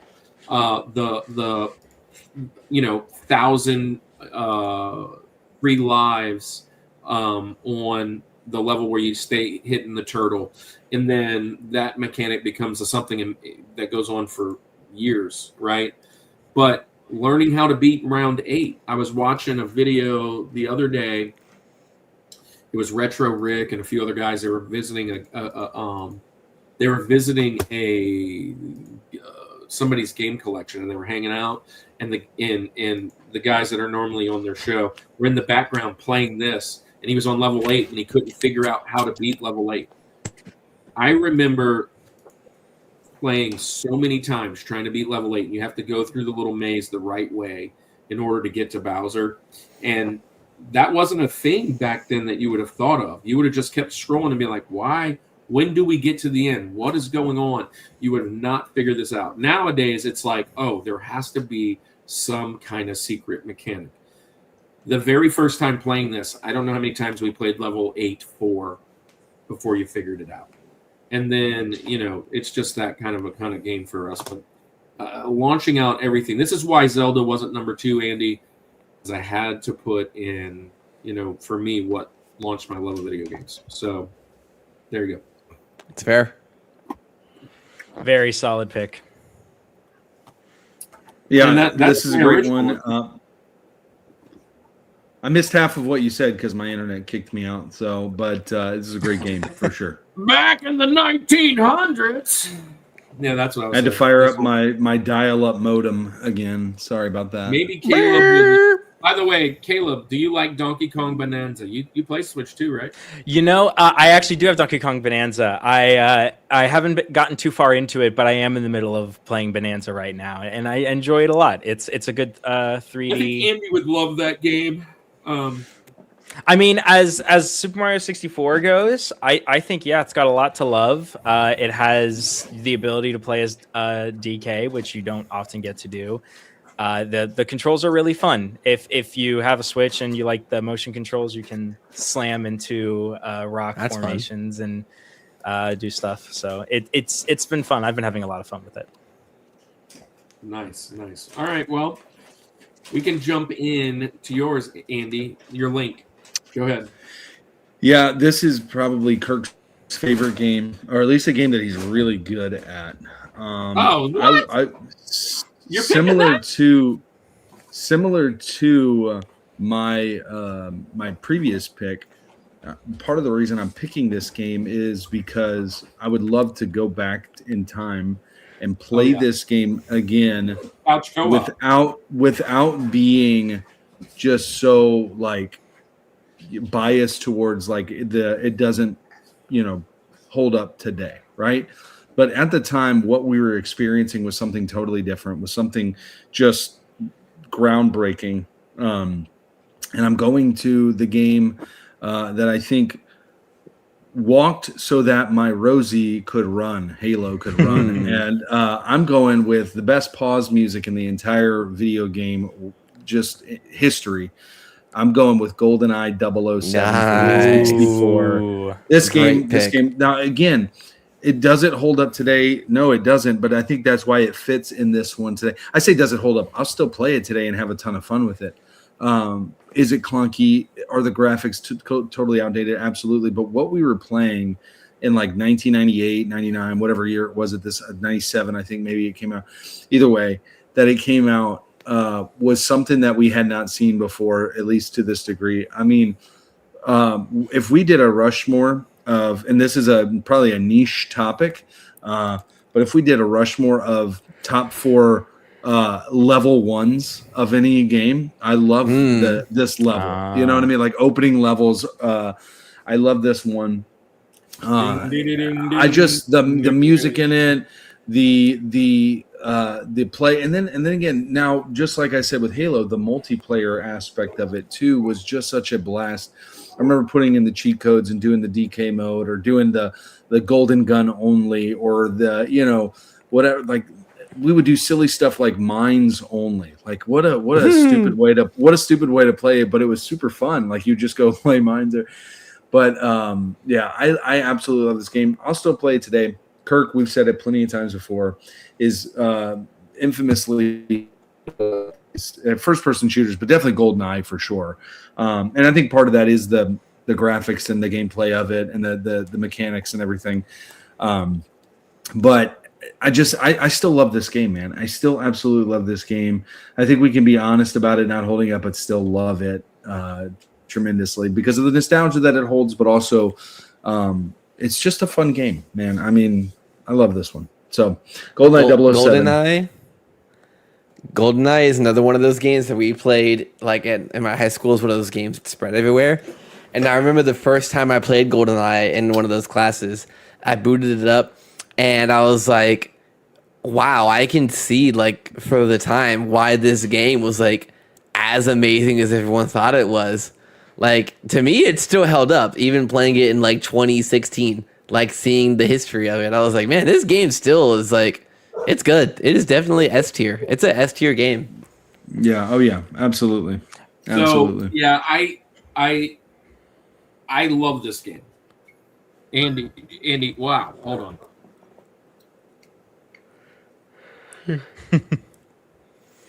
GoldenEye is a really good game. The little that I was able to play it, it was so jarring going from a world where you look, you move, and to the weird control scheme of GoldenEye where it's like you move forward and back, but then look left and right, and then you like look up and down and then move left and right with this. It was a really, really weird control scheme to get used to. It's how I understood that the Southpaw control scheme for a lot of console games existed. It's because of GoldenEye, and I think that honestly, that speaks to the impact that GoldenEye had on gaming. That games had entire control schemes that you could switch to just to allow people who were used to GoldenEye to play that game. Like I want to say Halo had that, and other games of that nature. So GoldenEye is very, very good, and it does hold up. But for my hands, I can't do it. I can't handle it. It's out of my wheelhouse. So I'm sorry. I guess my dog got out or something. They were yelling. I love GoldenEye. It's a core memory. Might even talk about that later. Come back. But I'm just terrible at first-person shooters. That's what happened when he clicked out. I don't know if y'all heard that, but first-person shooters, I'm just not good. Maybe because of that whole control thing you're talking about, but I'm not good at most of them. I would much rather a third-person shooter, but first-person shooter, I'm usually doing this number here and doing it. Andy and I, and you guys, I mean, y'all were playing like Overwatch and Fortnite and all that other stuff. I'm just not good at all of those. I'm just not good at all of those, like melee games, that type of stuff, battle royale. But what I will say is, the Halos, the Metroid Primes. I played all those back in the day. Metal Gear Solid was mentioned. I love them, but I'm just not great at them, right? And so Andy and I played this when he first got the 64, and for like 40 minutes we're playing, and for the majority of the time he's like right behind me, and I'm like, all I can see is mountain, and I'm like, bro, I see you looking at me, and I cannot turn my guy around. And I'm like, he will not turn around, and he's like, I'm just like, if my hands just don't do it, like you said, Caleb, I'm not good at it. That's amazing. The two joystick things where one goes up, where like one controls the head and the view, and the other one controls the walking. I'm just not good at it. I'm just not. And so I kind of avoid most of those. Mm-hmm. It is an S tier game, especially, the impact. And Andy, you mentioned Halo Guy's going to be at this year. We've been at several different conventions where the pause music guy has been there for at the convention. So yeah, we love him. So anyways, all right. Is it my turn? It is. It's nope. I think so. Number. Oh no. Well, it's number one. Going to George's now. Yeah. So it's Aaron's me. turn. Yep. All right, number one on the list. Aaron, what you got? All right. So this game, oh boy, do I love this game. Oh, listen, like I said, I was struggling between Skyrim and this game. So this game holds a very special place in my heart. It just has this magic to it that no game that I've played ever has matched the magic of this game. I just finished playing through this entire game series a couple months ago. Started with this one, went all the way through the most recent game that just came out a couple of years ago. Loved the entire time doing it. And this game, kind of like other games, when you go back and play it, it feels kind of clunky a little bit at times. But it's still got the original magic. And I don't know how you don't have magic when you mix Final Fantasy characters and Disney characters and match them together. It makes one of the most beautiful things of all time. Kale didn't like this game, and Kale is lucky he is still my friend for not liking this game. And he trashed on in this stream. And how dare you trash on Kingdom Hearts, Caleb? This is the greatest game I've ever played, and if I could erase it from my memory and start from the beginning, I would fall in love with it all over again every single time. Yeah. Wow. Yeah. Wow. I'm in that number. As you should. Okay, hold on. I think I need to. You have no excuses, Kale. No. Listen. You gotta hear me out here. You gotta hear me out. Boss, please, you gotta hear me out. I just finished Kingdom Hearts 1 for the first time. I played the remix of the first Kingdom Hearts game. on the 1.5 remix. I enjoyed my time. I thought the game was a little slow at times, but I will say it took me years to finish it because I kept putting it down and picking it back up. So maybe that's my fault. But let me clear this up. It's not Kingdom Hearts that I hate. It's Chain of Memories, specifically Re-Chain of Memories. That game is dog water. That game sucks. I don't know who had the idea to take a Game Boy game that had purely card-based combat and put you in a 3D space. So not only do you have to use the cards, but you have to like dodge attacks and then put yourself in places where you can use attacks, and then your card has to be a higher number than other people's cards. I am not kidding when I say I'm a pretty patient man. I am a patient man. I will play bad games. I've played a couple bad games to 100% completion just out of spite. That is a game I put down after a couple hours, and I refuse to play that game. There's no way. Hours. There's no way I would have made an hour into a game. Like you're talking, you're explaining what I would think hell would be like, and it's a 3D version of a card game. Yes. What? It was. I will give you credit. This game is hard. Chain of Memories is a very hard game to play. The whole Kingdom Hearts community agrees this game is not done very well. But the story of the game is so good that for me it was worth playing Chain of Memories, even though I hated every minute of it because the gameplay is awful. I sat through a 6-hour movie on YouTube of all the cutscenes because I wanted to know the story. I would have rather sat through that, which I did, front to back, than play that game again. A single minute. So there's a lot of stuff going on here. So yes, Kingdom Hearts. Kingdom Hearts, yes, definitely in my top 3. Second one is my fave. Fight. Though I've not played these games, I know they're beloved. I tried it, just can't get into it. Caleb's right. The most Kingdom Hearts knowledge I have is the famous speech from Woody, and that Sephiroth and Yuna appeared at some point in these games. Kingdom Hearts lore is actually craziness. Yeah. I've got the spread. I can't even show you fully the spread. I have the spread. I only have love these games. These games are the greatest thing to ever exist. Despite the fact that there's time travel in these games, and almost every character is either the main character or the main villain in some way. You know what? You know what I will say about these games? There is no reason that these games should be as hard as they are at times. You're correct. Yes. There are some things in this game. I mean, it's Disney, right? So it shouldn't be. Obviously, everybody kind of loves them, but they're kind of geared towards a younger audience, right?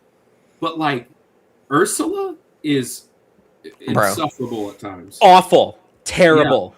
Yeah. So anyways, it is a really hard game at times. I do love them.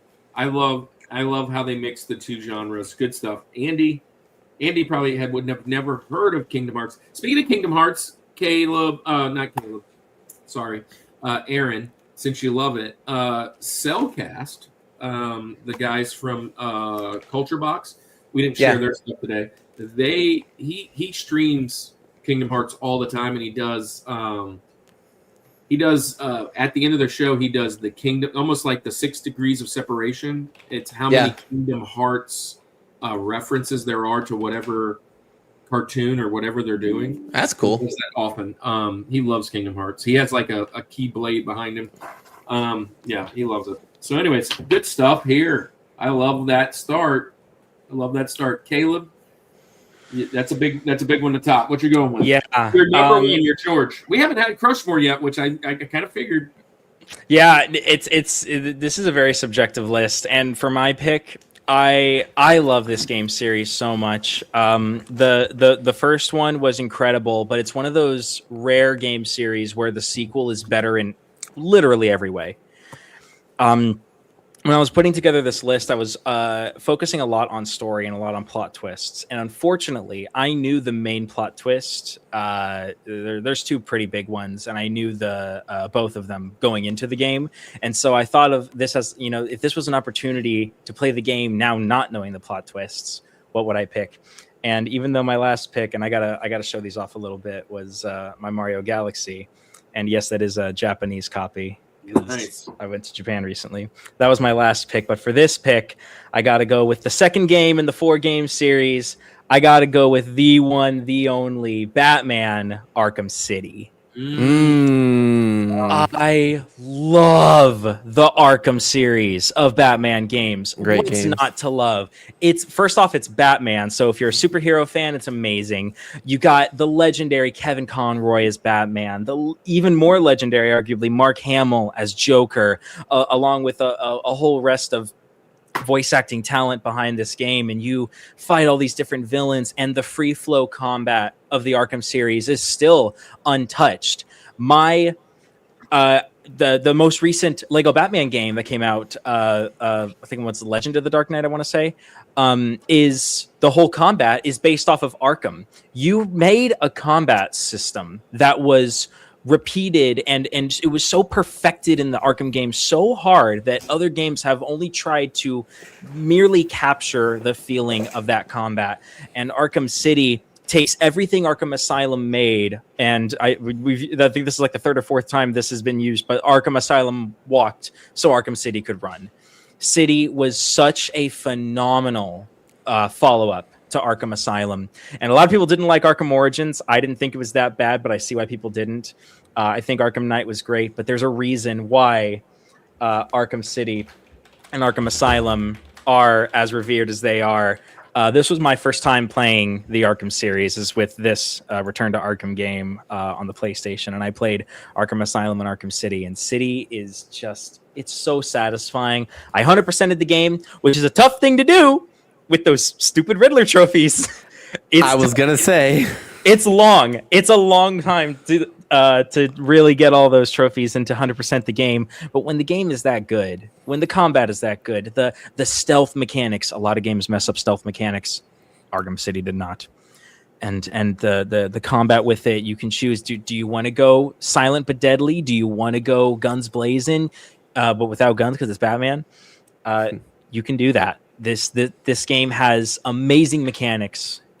Perfected mechanics, which is my number one thing in games, and an amazing cast and story to boot, and it's just satisfying the whole way through.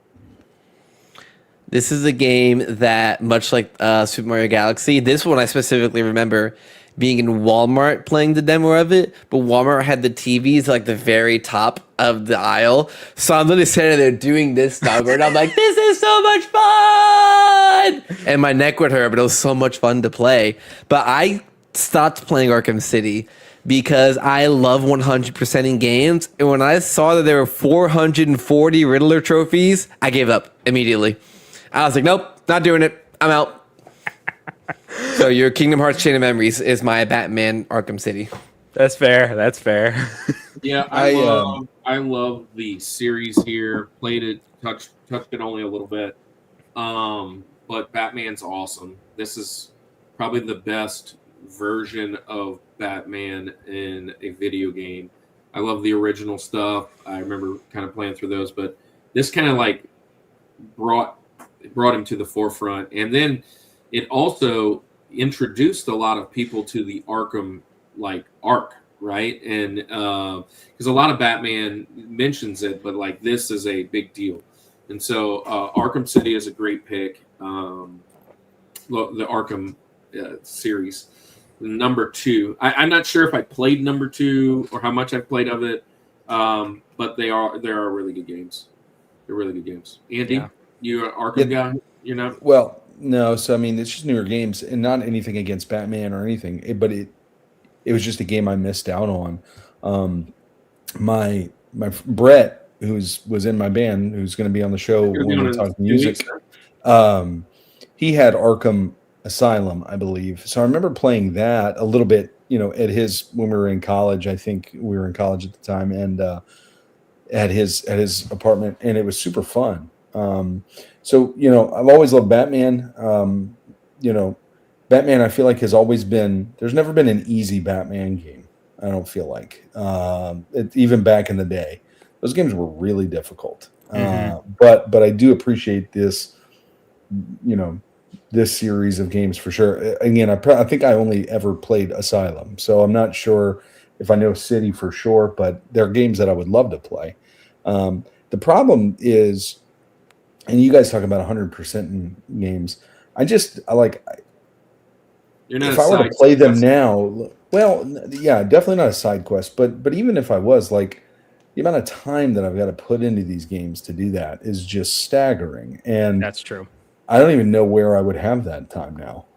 That's fair. So it's like, I thought about like some of the games that I thought about mentioning today, even from my childhood, not necessarily that they're to this degree of side quests and, to get to 100%, but it's like, I play some N64 games now and I'm like, man, I loved this a lot more as a kid, but I think it's mainly because I just had time.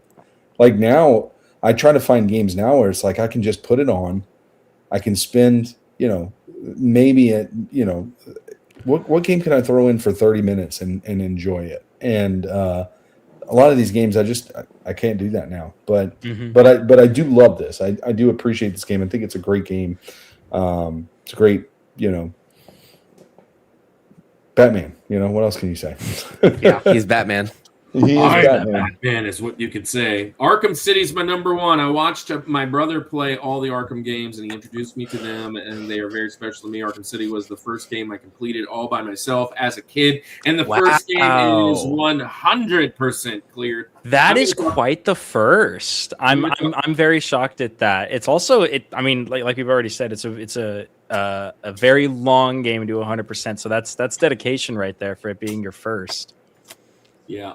I'm going to talk a little bit about 100% later, but not this time because I don't know that I've ever 100% this game. My next one, my George. Andy, you can kind of know where I'm going, Andy, but that's okay. I know where you're going. Yeah. I've been rocking it all night. Call of Duty. I've been rocking it all night.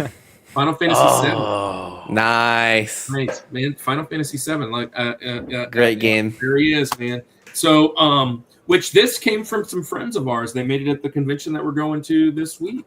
Yeah, Final Fantasy VII, the whole Final Fantasy series, top notch. That's the George series for me. Zelda's right behind it. Zelda's the Link.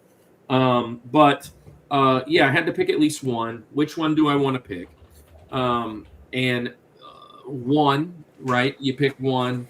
It was my first introduction. Kind of already mentioned that many times. 2, Kevin. 3, whatever. 6 didn't play till later. This to me was the eye moments, right? The what is happening? Like when you pull off the different summons. And like one summon, which this is gonna hurt your brain a little bit, Andy. You're playing the game, right? And you call down a guy to help you. It's called a summon. It's like a magic, and the guy will come down. And if you pick the right one, that summon could be almost 1.5 to 3 minutes long, and you're just watching the cutscene in the battle every time. And the first time you see some of these, you're like, what? And you just keep wanting to do it, and you keep wanting to play it. The game has not lived up for all these years, and that's why they remastered it. And the remaster is amazing as well. But it's just because of the graphics. The graphics in this particular game are very blocky, much like Nintendo 64. It's just the story's great. Sephiroth is a great enemy. The music is phenomenal. There's twists. Seeing Aerith pass away for the first time again would be amazing. I remember like my jaw just been like, wait, is this for real? Like, so one of the main characters, like literally at the halfway point, gets killed. And like, wait, is the game almost over? Like, what's happening? No, you're only like halfway. And that's a big deal. Just all the different side quests. It's a masterpiece. It's a great game. 7. Hey, I wonder if 7 and X are your favorites of them all, Kirk. X is on the Rushmore. If I'm going to do the Rushmore Final Fantasies, it's probably 7X. Let's see, 7X, 6, and 1. I don't know in that order, but yeah, 7, 6, X, 1. Yeah, that's probably my favorites. But I love almost all of them. Would you put 6 before 7? Okay, there it is. All right, we had to do it. 7, 8, We had 9. to do it. Listen, Final Fantasy VII was such a good game when they decided to remaster it. They were like, we're not just gonna remaster it. It's 3 parts, right? They split it into 3 parts to remaster this game recently. That's kind of crazy. Probably because it's 3 discs long. Yeah. And you play it so long, you have to put in another disc and then another disc. That's crazy. That's at that point, just don't count me out. You're not a multi-discer, Andy. I love Or Andy's physical top media, game but is if- going to be like Fruit Ninja or something. Just wait, just you Angry wait. Birds. Come on, man. Where you been? Listen, I remember I'm an unk though, so just keep You're right. Is there a Wayne's World Probably game? the duck shooting There game. is a Wayne's World game. It would not be on my list though, because it's really difficult. It's going to be a 64 game. No, it won't. It will not be a 64 game. But I've said all I need to about your Final Fantasy VII. I don't know what else. Who else wants to talk about it? The fact Never that it's played. a Final Fantasy. Listen, the fact that the title is Final Fantasy, and we're already to the 7th one, and then in the 7th one we have 3 discs. Like you're a liar, is all you are. It's not the Final Fantasy. It's never the Like Final the Fantasy. 7th one. The first disc of the 7th Final Fantasy isn't even the final The disc. fun thing is there's Like, been what- 16 mainline ones, and there's been about 15 others. So, and then if you count Kingdom Hearts, which is basically a That's Final as Fantasy. bad as that's as That's bad as Final Fantasy. Yeah. that's as bad as Kiss's farewell tours. They've had farewell tours since 1998. ridiculous. AI viewers, streamboo.com. Woo! Thanks for coming and Yay. doing I love spam. love spam. Spam. Streamboo.com, everybody. Hey, Don't if be- you need AI viewers, that's where you go. We're not sponsored by Continuous Shut J, Continuous Hut J. Yeah, Hut J. But Continue. Hey, Shut up. You smell like that's- beef and that's cheese. what I'm You talking sit about. on the throne of lies. Thanks, name Will. that movie. Name that movie. Elf. Home Alone. Yes, there you go. You sit on a throne of lies. All right, Andy. I think it's you. All right, I am in my George for one. We're gonna go real unk status, and we're gonna say whack-a-mole. No, I'm just kidding. It's not. Wow. It's not gonna be This is that. the last opportunity for you to hit the crush point. Hit it. Volleyball. And I won't. I won't. Yeah, mine is Jax. No, my George. It's Monopoly, isn't it? Well, listen, we've given Mario a lot of love tonight as What's the up, greatest video game Kettlebriar? character. We've given Mario a lot of love, but it's about time where I go to the best video game character of all time, yeah. my favorite. If I'm playing this for the first time, listen, I as much as I just talked about not 100%ing this one, not 100%ing games, I 100% this game. I remember finding every secret to this game as a kid and just spending so much time. But if I could go back and redo that all over again, where I was as a kid, I'm going to the Super Nintendo and I'm going to Donkey Kong Country. It's my favorite game. It's my favorite game. I love it. I love how the graphics hold up today for the Super Nintendo's Donkey Kong Country. I just love that And the whole music. style of it.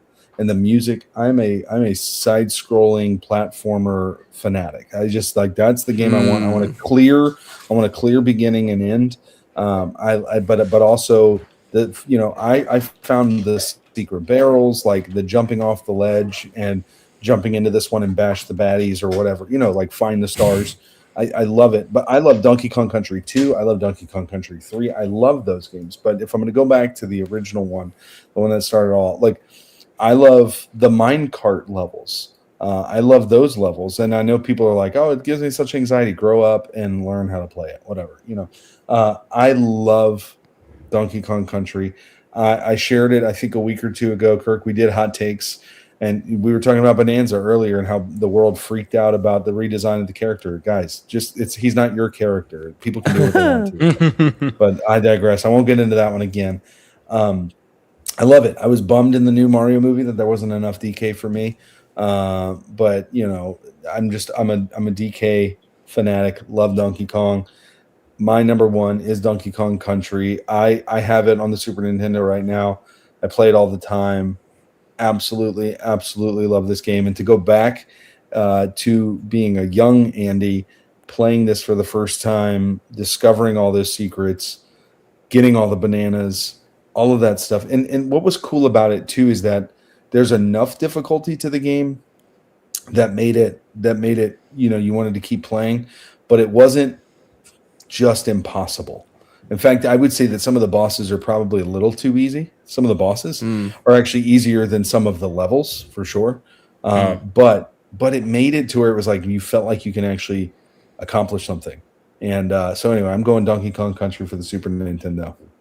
I wonder what it was like encountering King K. Rool for the very first. Yeah. One of my Smash mains. I've talked about this game plenty with you. I mean, it's iconic. It wasn't my jam. I'm a Super Nintendo guy. Love Super Nintendo. It's just not one of those games I picked up. Have played it several times. It does hold up. It is a great platformer. I hate the swim. I hate the swimming. I love the swim levels. It's the only underwater level I love. And I think it's the nostalgia. I think it's just the nostalgia is what it is. The controls are a little weird. Like they're different. Like they've been changed over the years as far as how to swim. And so like I guess when I played it, I was just like, man, this is really hard to get that coin. Whatever that freaking thing is that's in there. But anyways, great game. I knew you were going to pick a Donkey Kong when you said this is my favorite game. Honestly, I thought you were going to go the original Donkey Kong because I thought you were going to try and be all love sneaky. that one too. Love that one. But you started saying, yeah, I found all the tips and tricks. I was like, what? You got the hammer? I'm like, what are you talking about?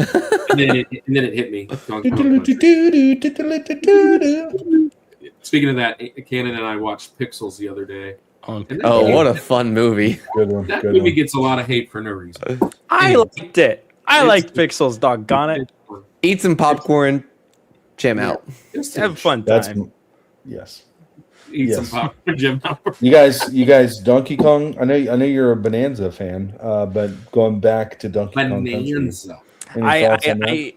I never had Country. I know they remade it for the Wii or the Wii U. I think once or twice, or maybe just a sequel. But I never had any of the Country games. I respect absolutely what they did, but I never really got into DK. I will say I always hated playing as Donkey Kong for games like Mario Party, because during a lot of the mini games you'd have to like run around with all the people, and Donkey Kong is just this massive behemoth of a character. So I always felt like the smaller characters were always easier to play as. So DK was never in my my top favorites. When it comes to Mario Kart too, though, like I would always play as Yoshi is my guy in Mario Kart. But if I'm multiplayer, I'm DK because I wanted the brawn with multiple, because you can just run into people and make them lose, whatever. Sure, but when I'm racing, Yoshi or Toad are my two go-tos. But racing is always Zelda or Link if he's available. If not, it's probably Yoshi. I don't like the heavy slow guys. Usually. Me either. I'm a Toad guy. Toad's a great pick. But yeah, Toad is smart. But in multiplayer, I need brute force. In multiplayer. Fair enough. Racing. All right, well, that's the end of our first round, and we've only gone 2.5 hours already. That's fun. And I warned Kayla, I was like, it's as much as we talk. Yeah, we're talking a lot today. So welcome in, guys. Let's hurry up and get into this. Come on. Here.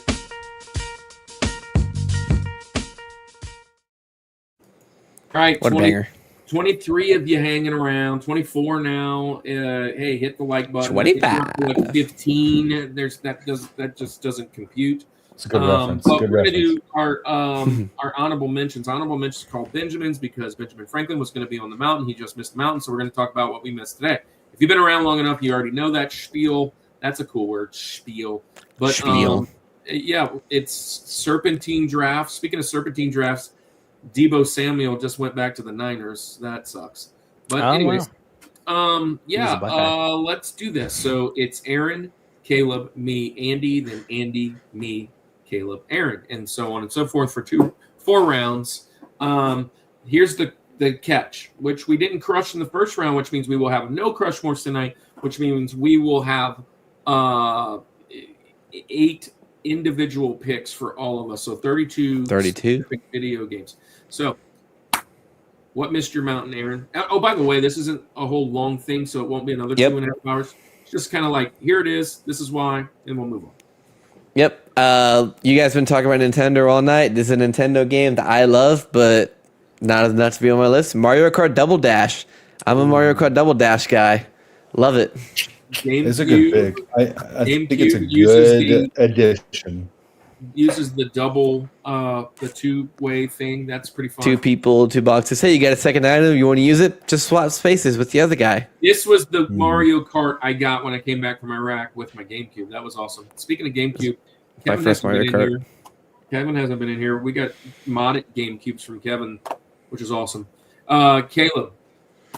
So I wanted really badly to put a Telltale-like game in those very choice-based games, and the one that always sticks out to me is Back to the Future, the game. Your choices don't matter at all, but to me, it's Back to the Future 4 because the story is that good, and Back to the Future is my favorite movie of all time. So I'll go Back to the Future, the game. There's your answer to your question from Iran earlier. Your favorite movie of all time. Oh yeah, Back to the Future. I like it. So far away. There you go. Back to the Future, great series, was on my franchises back in the day when we did that. Marty. As far as did you say you never seen You've never seen it? I lived with you for 2 years, man. Correct. I'm a bad friend, guys. That may be the most Coco thing today. That might be the most very, very Coco. Fetus. It's very fetal of you. It's disgusting. Fetal facts from Aaron. Hey, 250 joules. We just got 250 joules. What is a joule? I don't even know what that is now. That's the YouTube of bits. Bits, yeah. Mm-hmm. Cool. Yeah, I don't even know what it is, but I appreciate all 250 of them laughing. Thanks, Anthony. Big preach. Laughing disco. All right. Have we got? It's you. Okay. Yeah, me. Well, which one of these would maybe Andy take? It would be this one. I've already mentioned Mario once because it started off the Nintendo.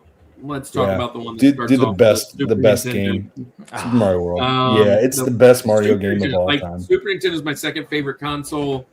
This kind of went a little bit more open world and kind of allowing you to get out there.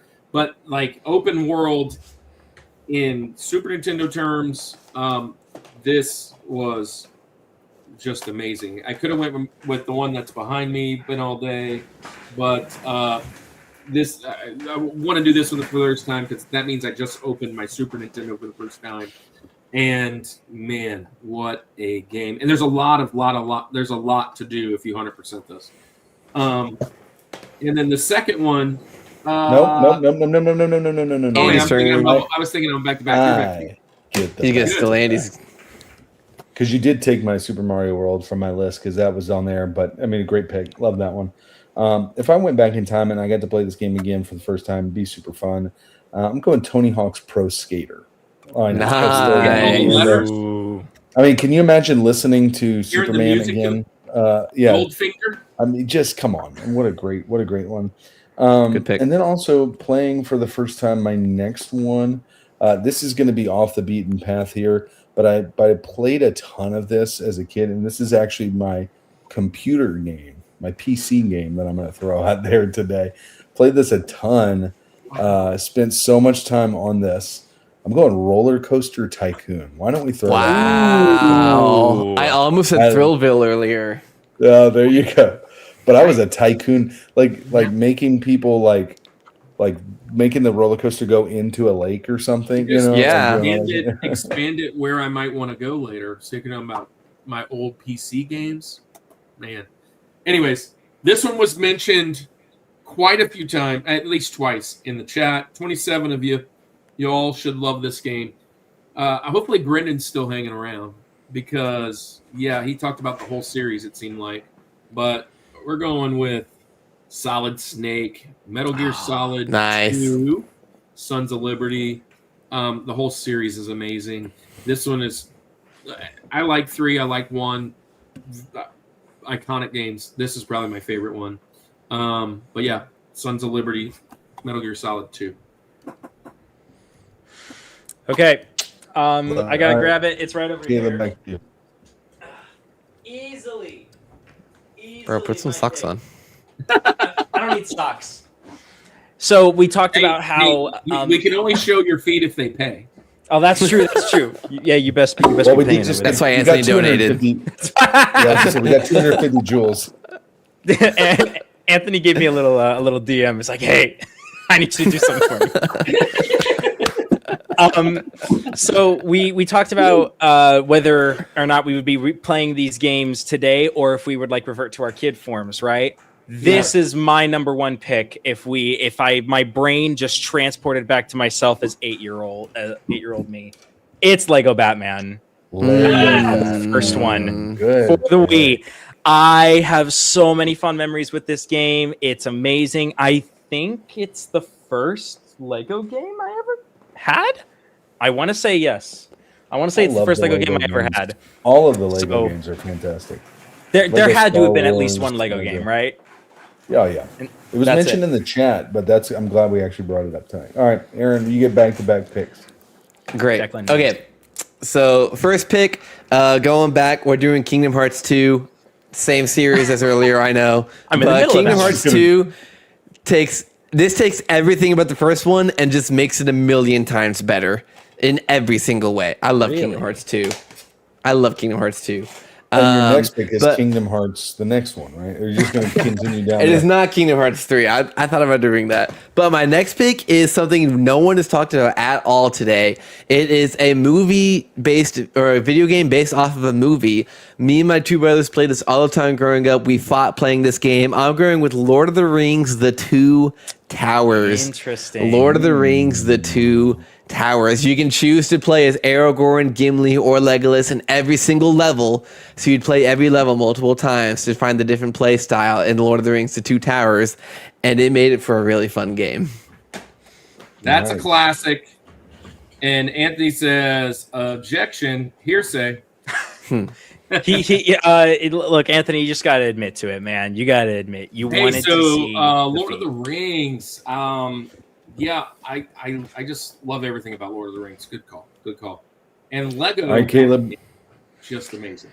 I got the case down here somewhere, but Aaron actually reminded me of another game that's based off a movie that would not have made the Rushmore, but I forgot about temporarily. It's the original Star Wars Battlefront 2.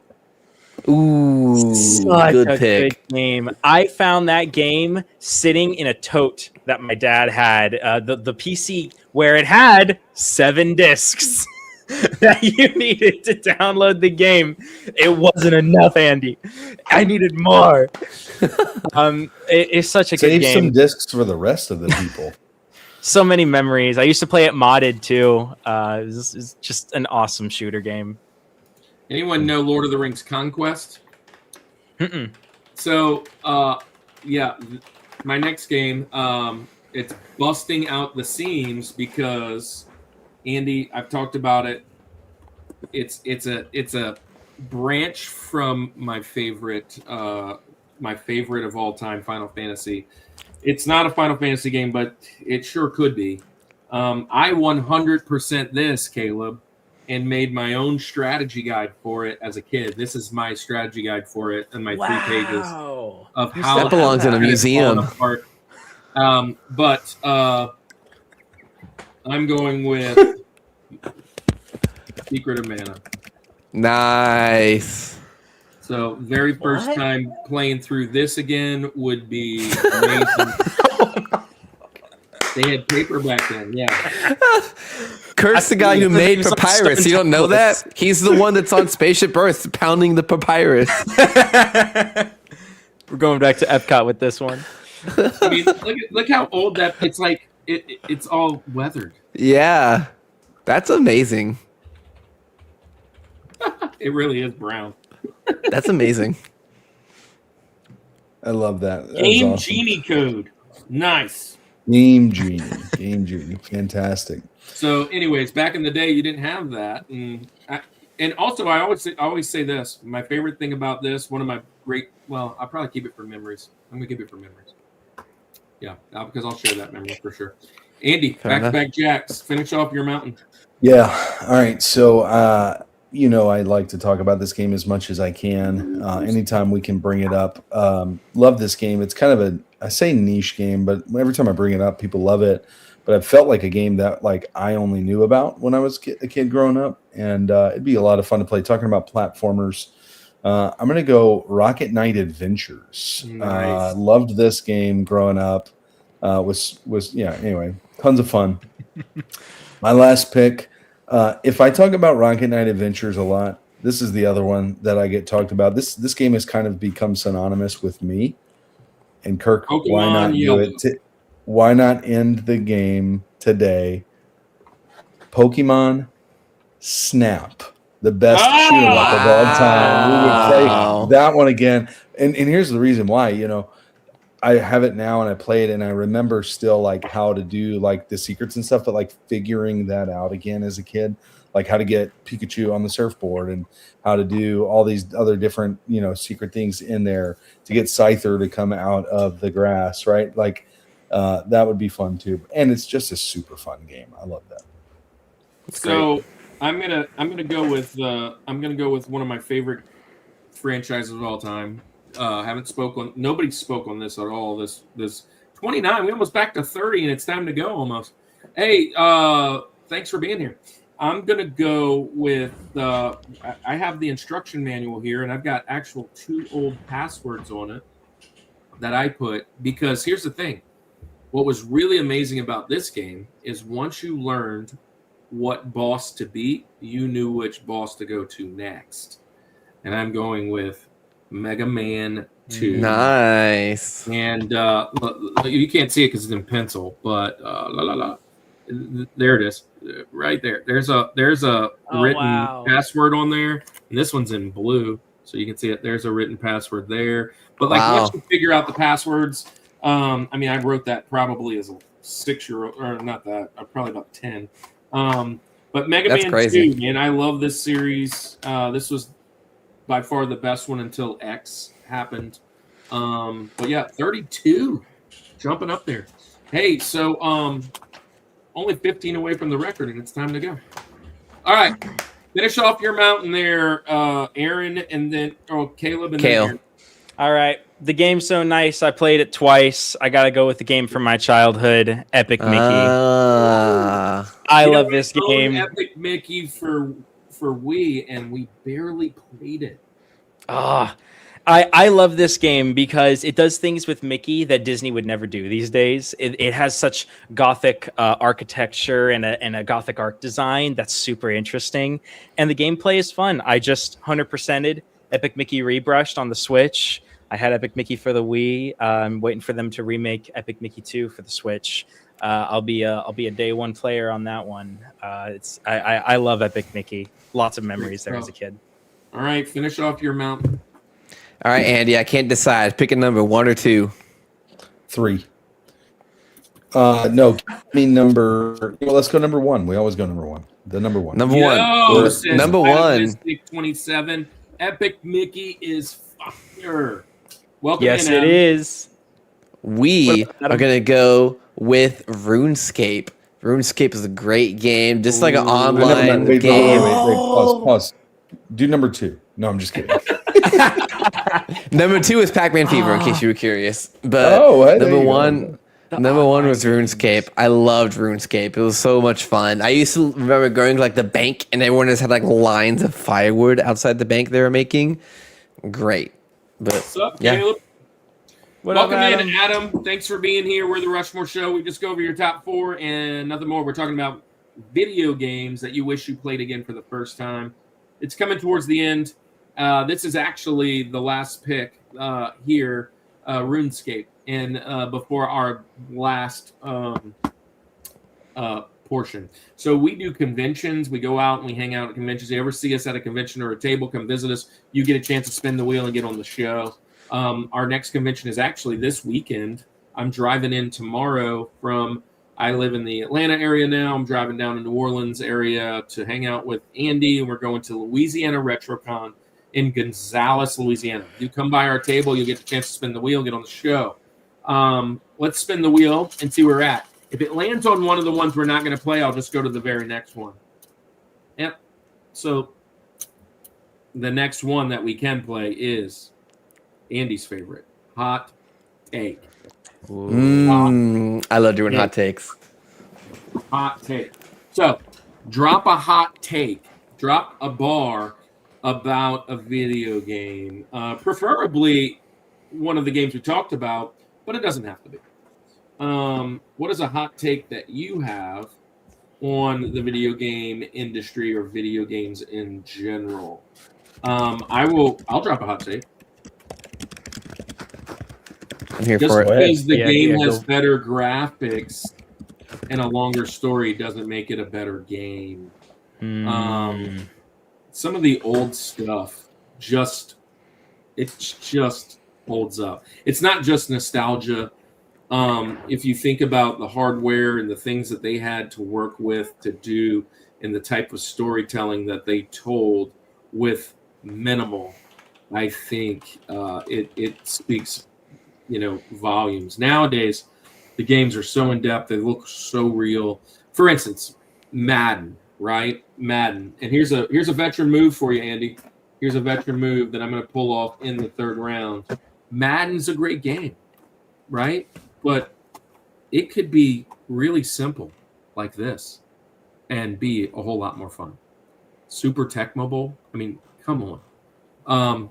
That's a hot take. Y'all got a hot take? I think I have one. Go Yeah, ahead. I'm gonna get a lot of flack for this.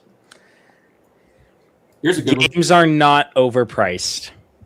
Oh, I'm gonna say it. The $80 games, $70, $80 games that games are starting to be, it's not overpriced. I tend to agree with you. That one kind of gets me because when I was a kid, and yeah, 1900s, games ranged $50 to $60. Usually they were $55. Yeah. If you look in 1988 at $55, that's $100 and something game nowadays. I mean, and then games to go at 85, it's not that much. See, Anthony over here says it's a terrible take, and it's not. And the one reason the main reason that I have is time. I can go to an escape room and pay minimum $25, $30, upwards of $45 or $50, depending on how good it is, for 1 hour, a single hour. 45 at Chick-fil-A the other day. Exactly. And you're telling me that I spend double that for 10, even 20 hours, depending on the game. Some games even way, way longer than that, especially if it's a God forbid, an RPG. These games are getting longer, they're getting bigger, and AAA titles are expected to stay at the same $60 that they've been for decades at this point. GTA And I can tell you 6, this, I almost went to Full Sail University to go to school to be a computer animator / video game designer. And the amount it costs to go to those schools to do what they do, they should get paid for it. It's a niche that they don't, that's not out there. I tend to agree. But Yeah. it is a hot take because you can't go very far on social media without seeing somebody upset about Nintendo. And look, here's hot take. Nintendo is Yeah. definitely falling off and relying too much on their brand value. I agree with that. Fair. I don't know that I agree, mainly because there is a monopoly. And it's not a single monopoly. It's a 3-horse race, and you're pretty much going to pick one of them. PlayStation just made a big deal with going digital. Yeah. Which, listen, there's another hot take.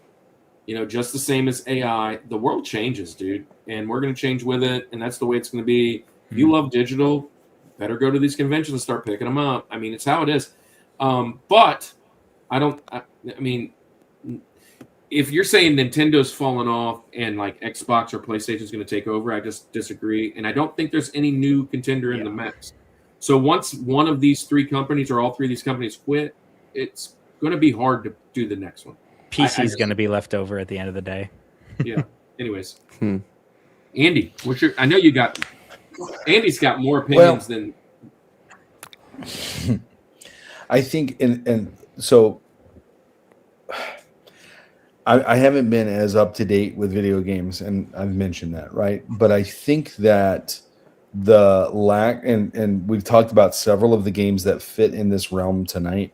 But I think that the world would be a better place if we re-emphasize couch multiplayers rather than online gaming. I just think that it would be much better. I think I'm not saying it's a hot take. I mean, maybe a lot of people agree with it, but I think the world would be. I think it would bring people more together. I think that when we think we have the convenience, and it's like this for anything, right? When we talk about Zoom meetings and what we're doing right now, I mean, all of this is convenient. We couldn't all get in the same room together. I love what it does do for it.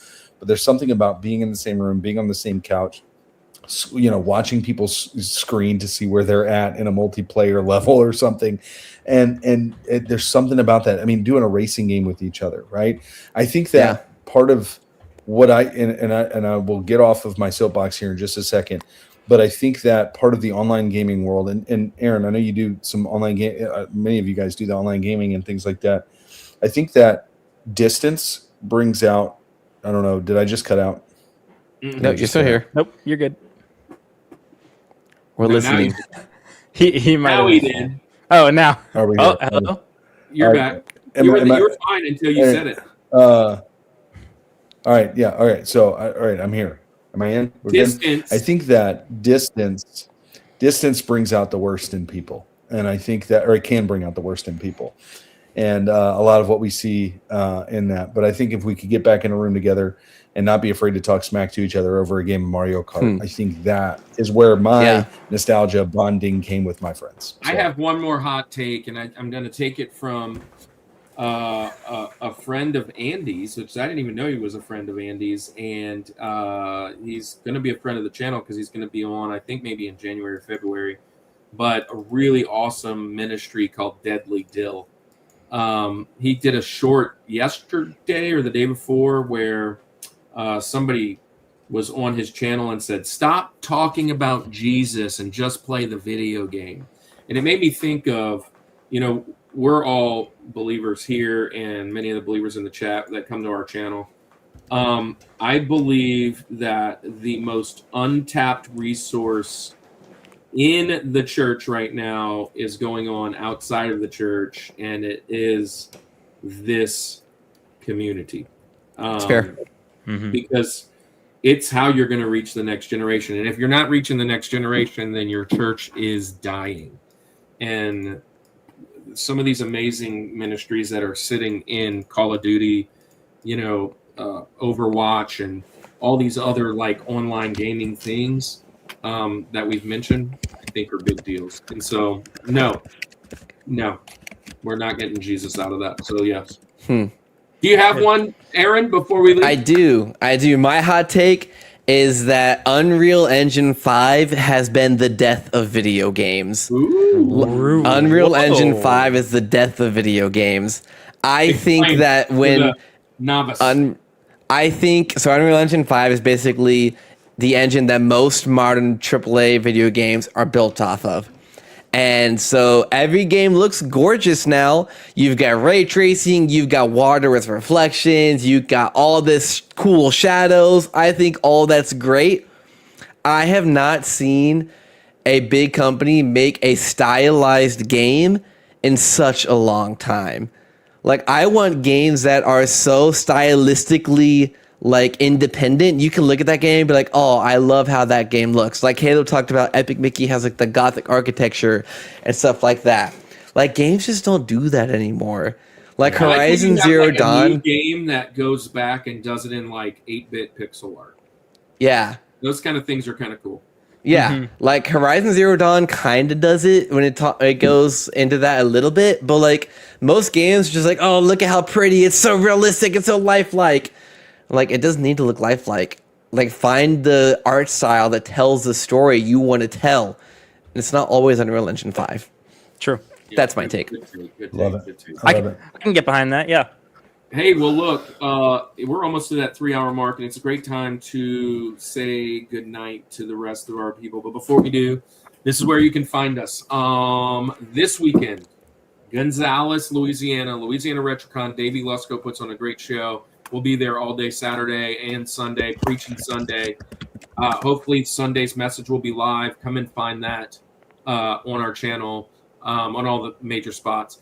Then in November 14th and 15th, we'll be at St. Tammany Collectors Con. Some big announcements coming up for that. We will be there. I would say that we're probably going to be preaching on Ninja Turtles of some sort, because April O'Neil and Shredder have been announced to be the guests there. And that's going to be really awesome. That's in November. And then our next year of conventions start over again really soon. Thank you to all the people that have us then for those. Our next episode for the show here, and well, I'll just go through really quickly some of them. But Andy, you want to tell anybody good night while I'm pulling that up? Yes, good night. Buenos noches. For our friends. Good nachos. Spanish-speaking countries. All right. Well, oh, man.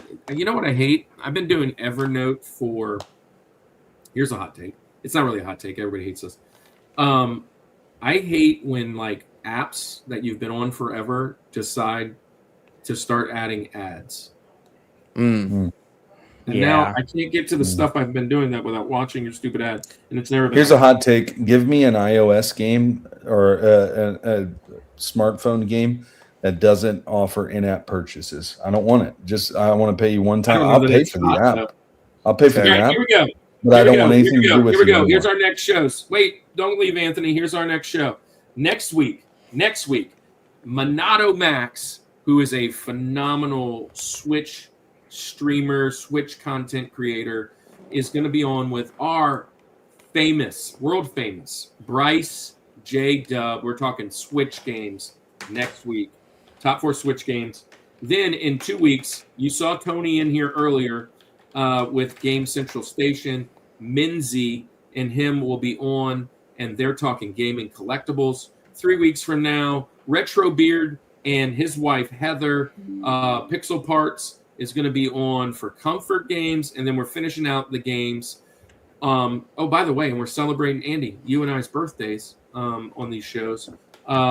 We're doing gaming memories. 105. I've been referencing with Skylar and Adriana in Retro Vault. They're going to do gaming memories. That's coming up. So I heard I heard something from the fetuses. I don't know. What happened? The Cocos. Crazy. Crazy. Hey, thanks everybody in the chat, all 27 of you. But before you go, Caleb, tell everybody where they can find you. And then Aaron, be prepared. You're going to tell everybody where they can find you. You can find me on Twitch, the once in a blue moon that I decide to stream at Kale Games. You can see it right here on my thing. I stream mostly at night. I like to stream Overwatch, some Portal stuff, and that's the main place they can find me. Yeah, cool, awesome. And Aaron, where can they find you? You can find me at twitch.tv/Aaron_JAG. If you want to see it, there it is. It's right there. You know, I try my hardest. But you want to come ask your Bible questions, talk about Jesus, play some video games, we'll maybe laugh a little bit. That's it. Love it. Hey, Andy, where can they find you? At Louisiana RetroCon in Gonzales, Louisiana this weekend. Yes. You can find me there. Andy, tell everybody buenas noches. Let's say goodnight. Caleb, Aaron, thank you for joining us. Everybody in the chat, thanks for hanging out tonight. But it's time to say goodnight like we always do. This is the Rushmore Show, where it's all about your top four. Top four. And nothing more. That's right. Nothing more.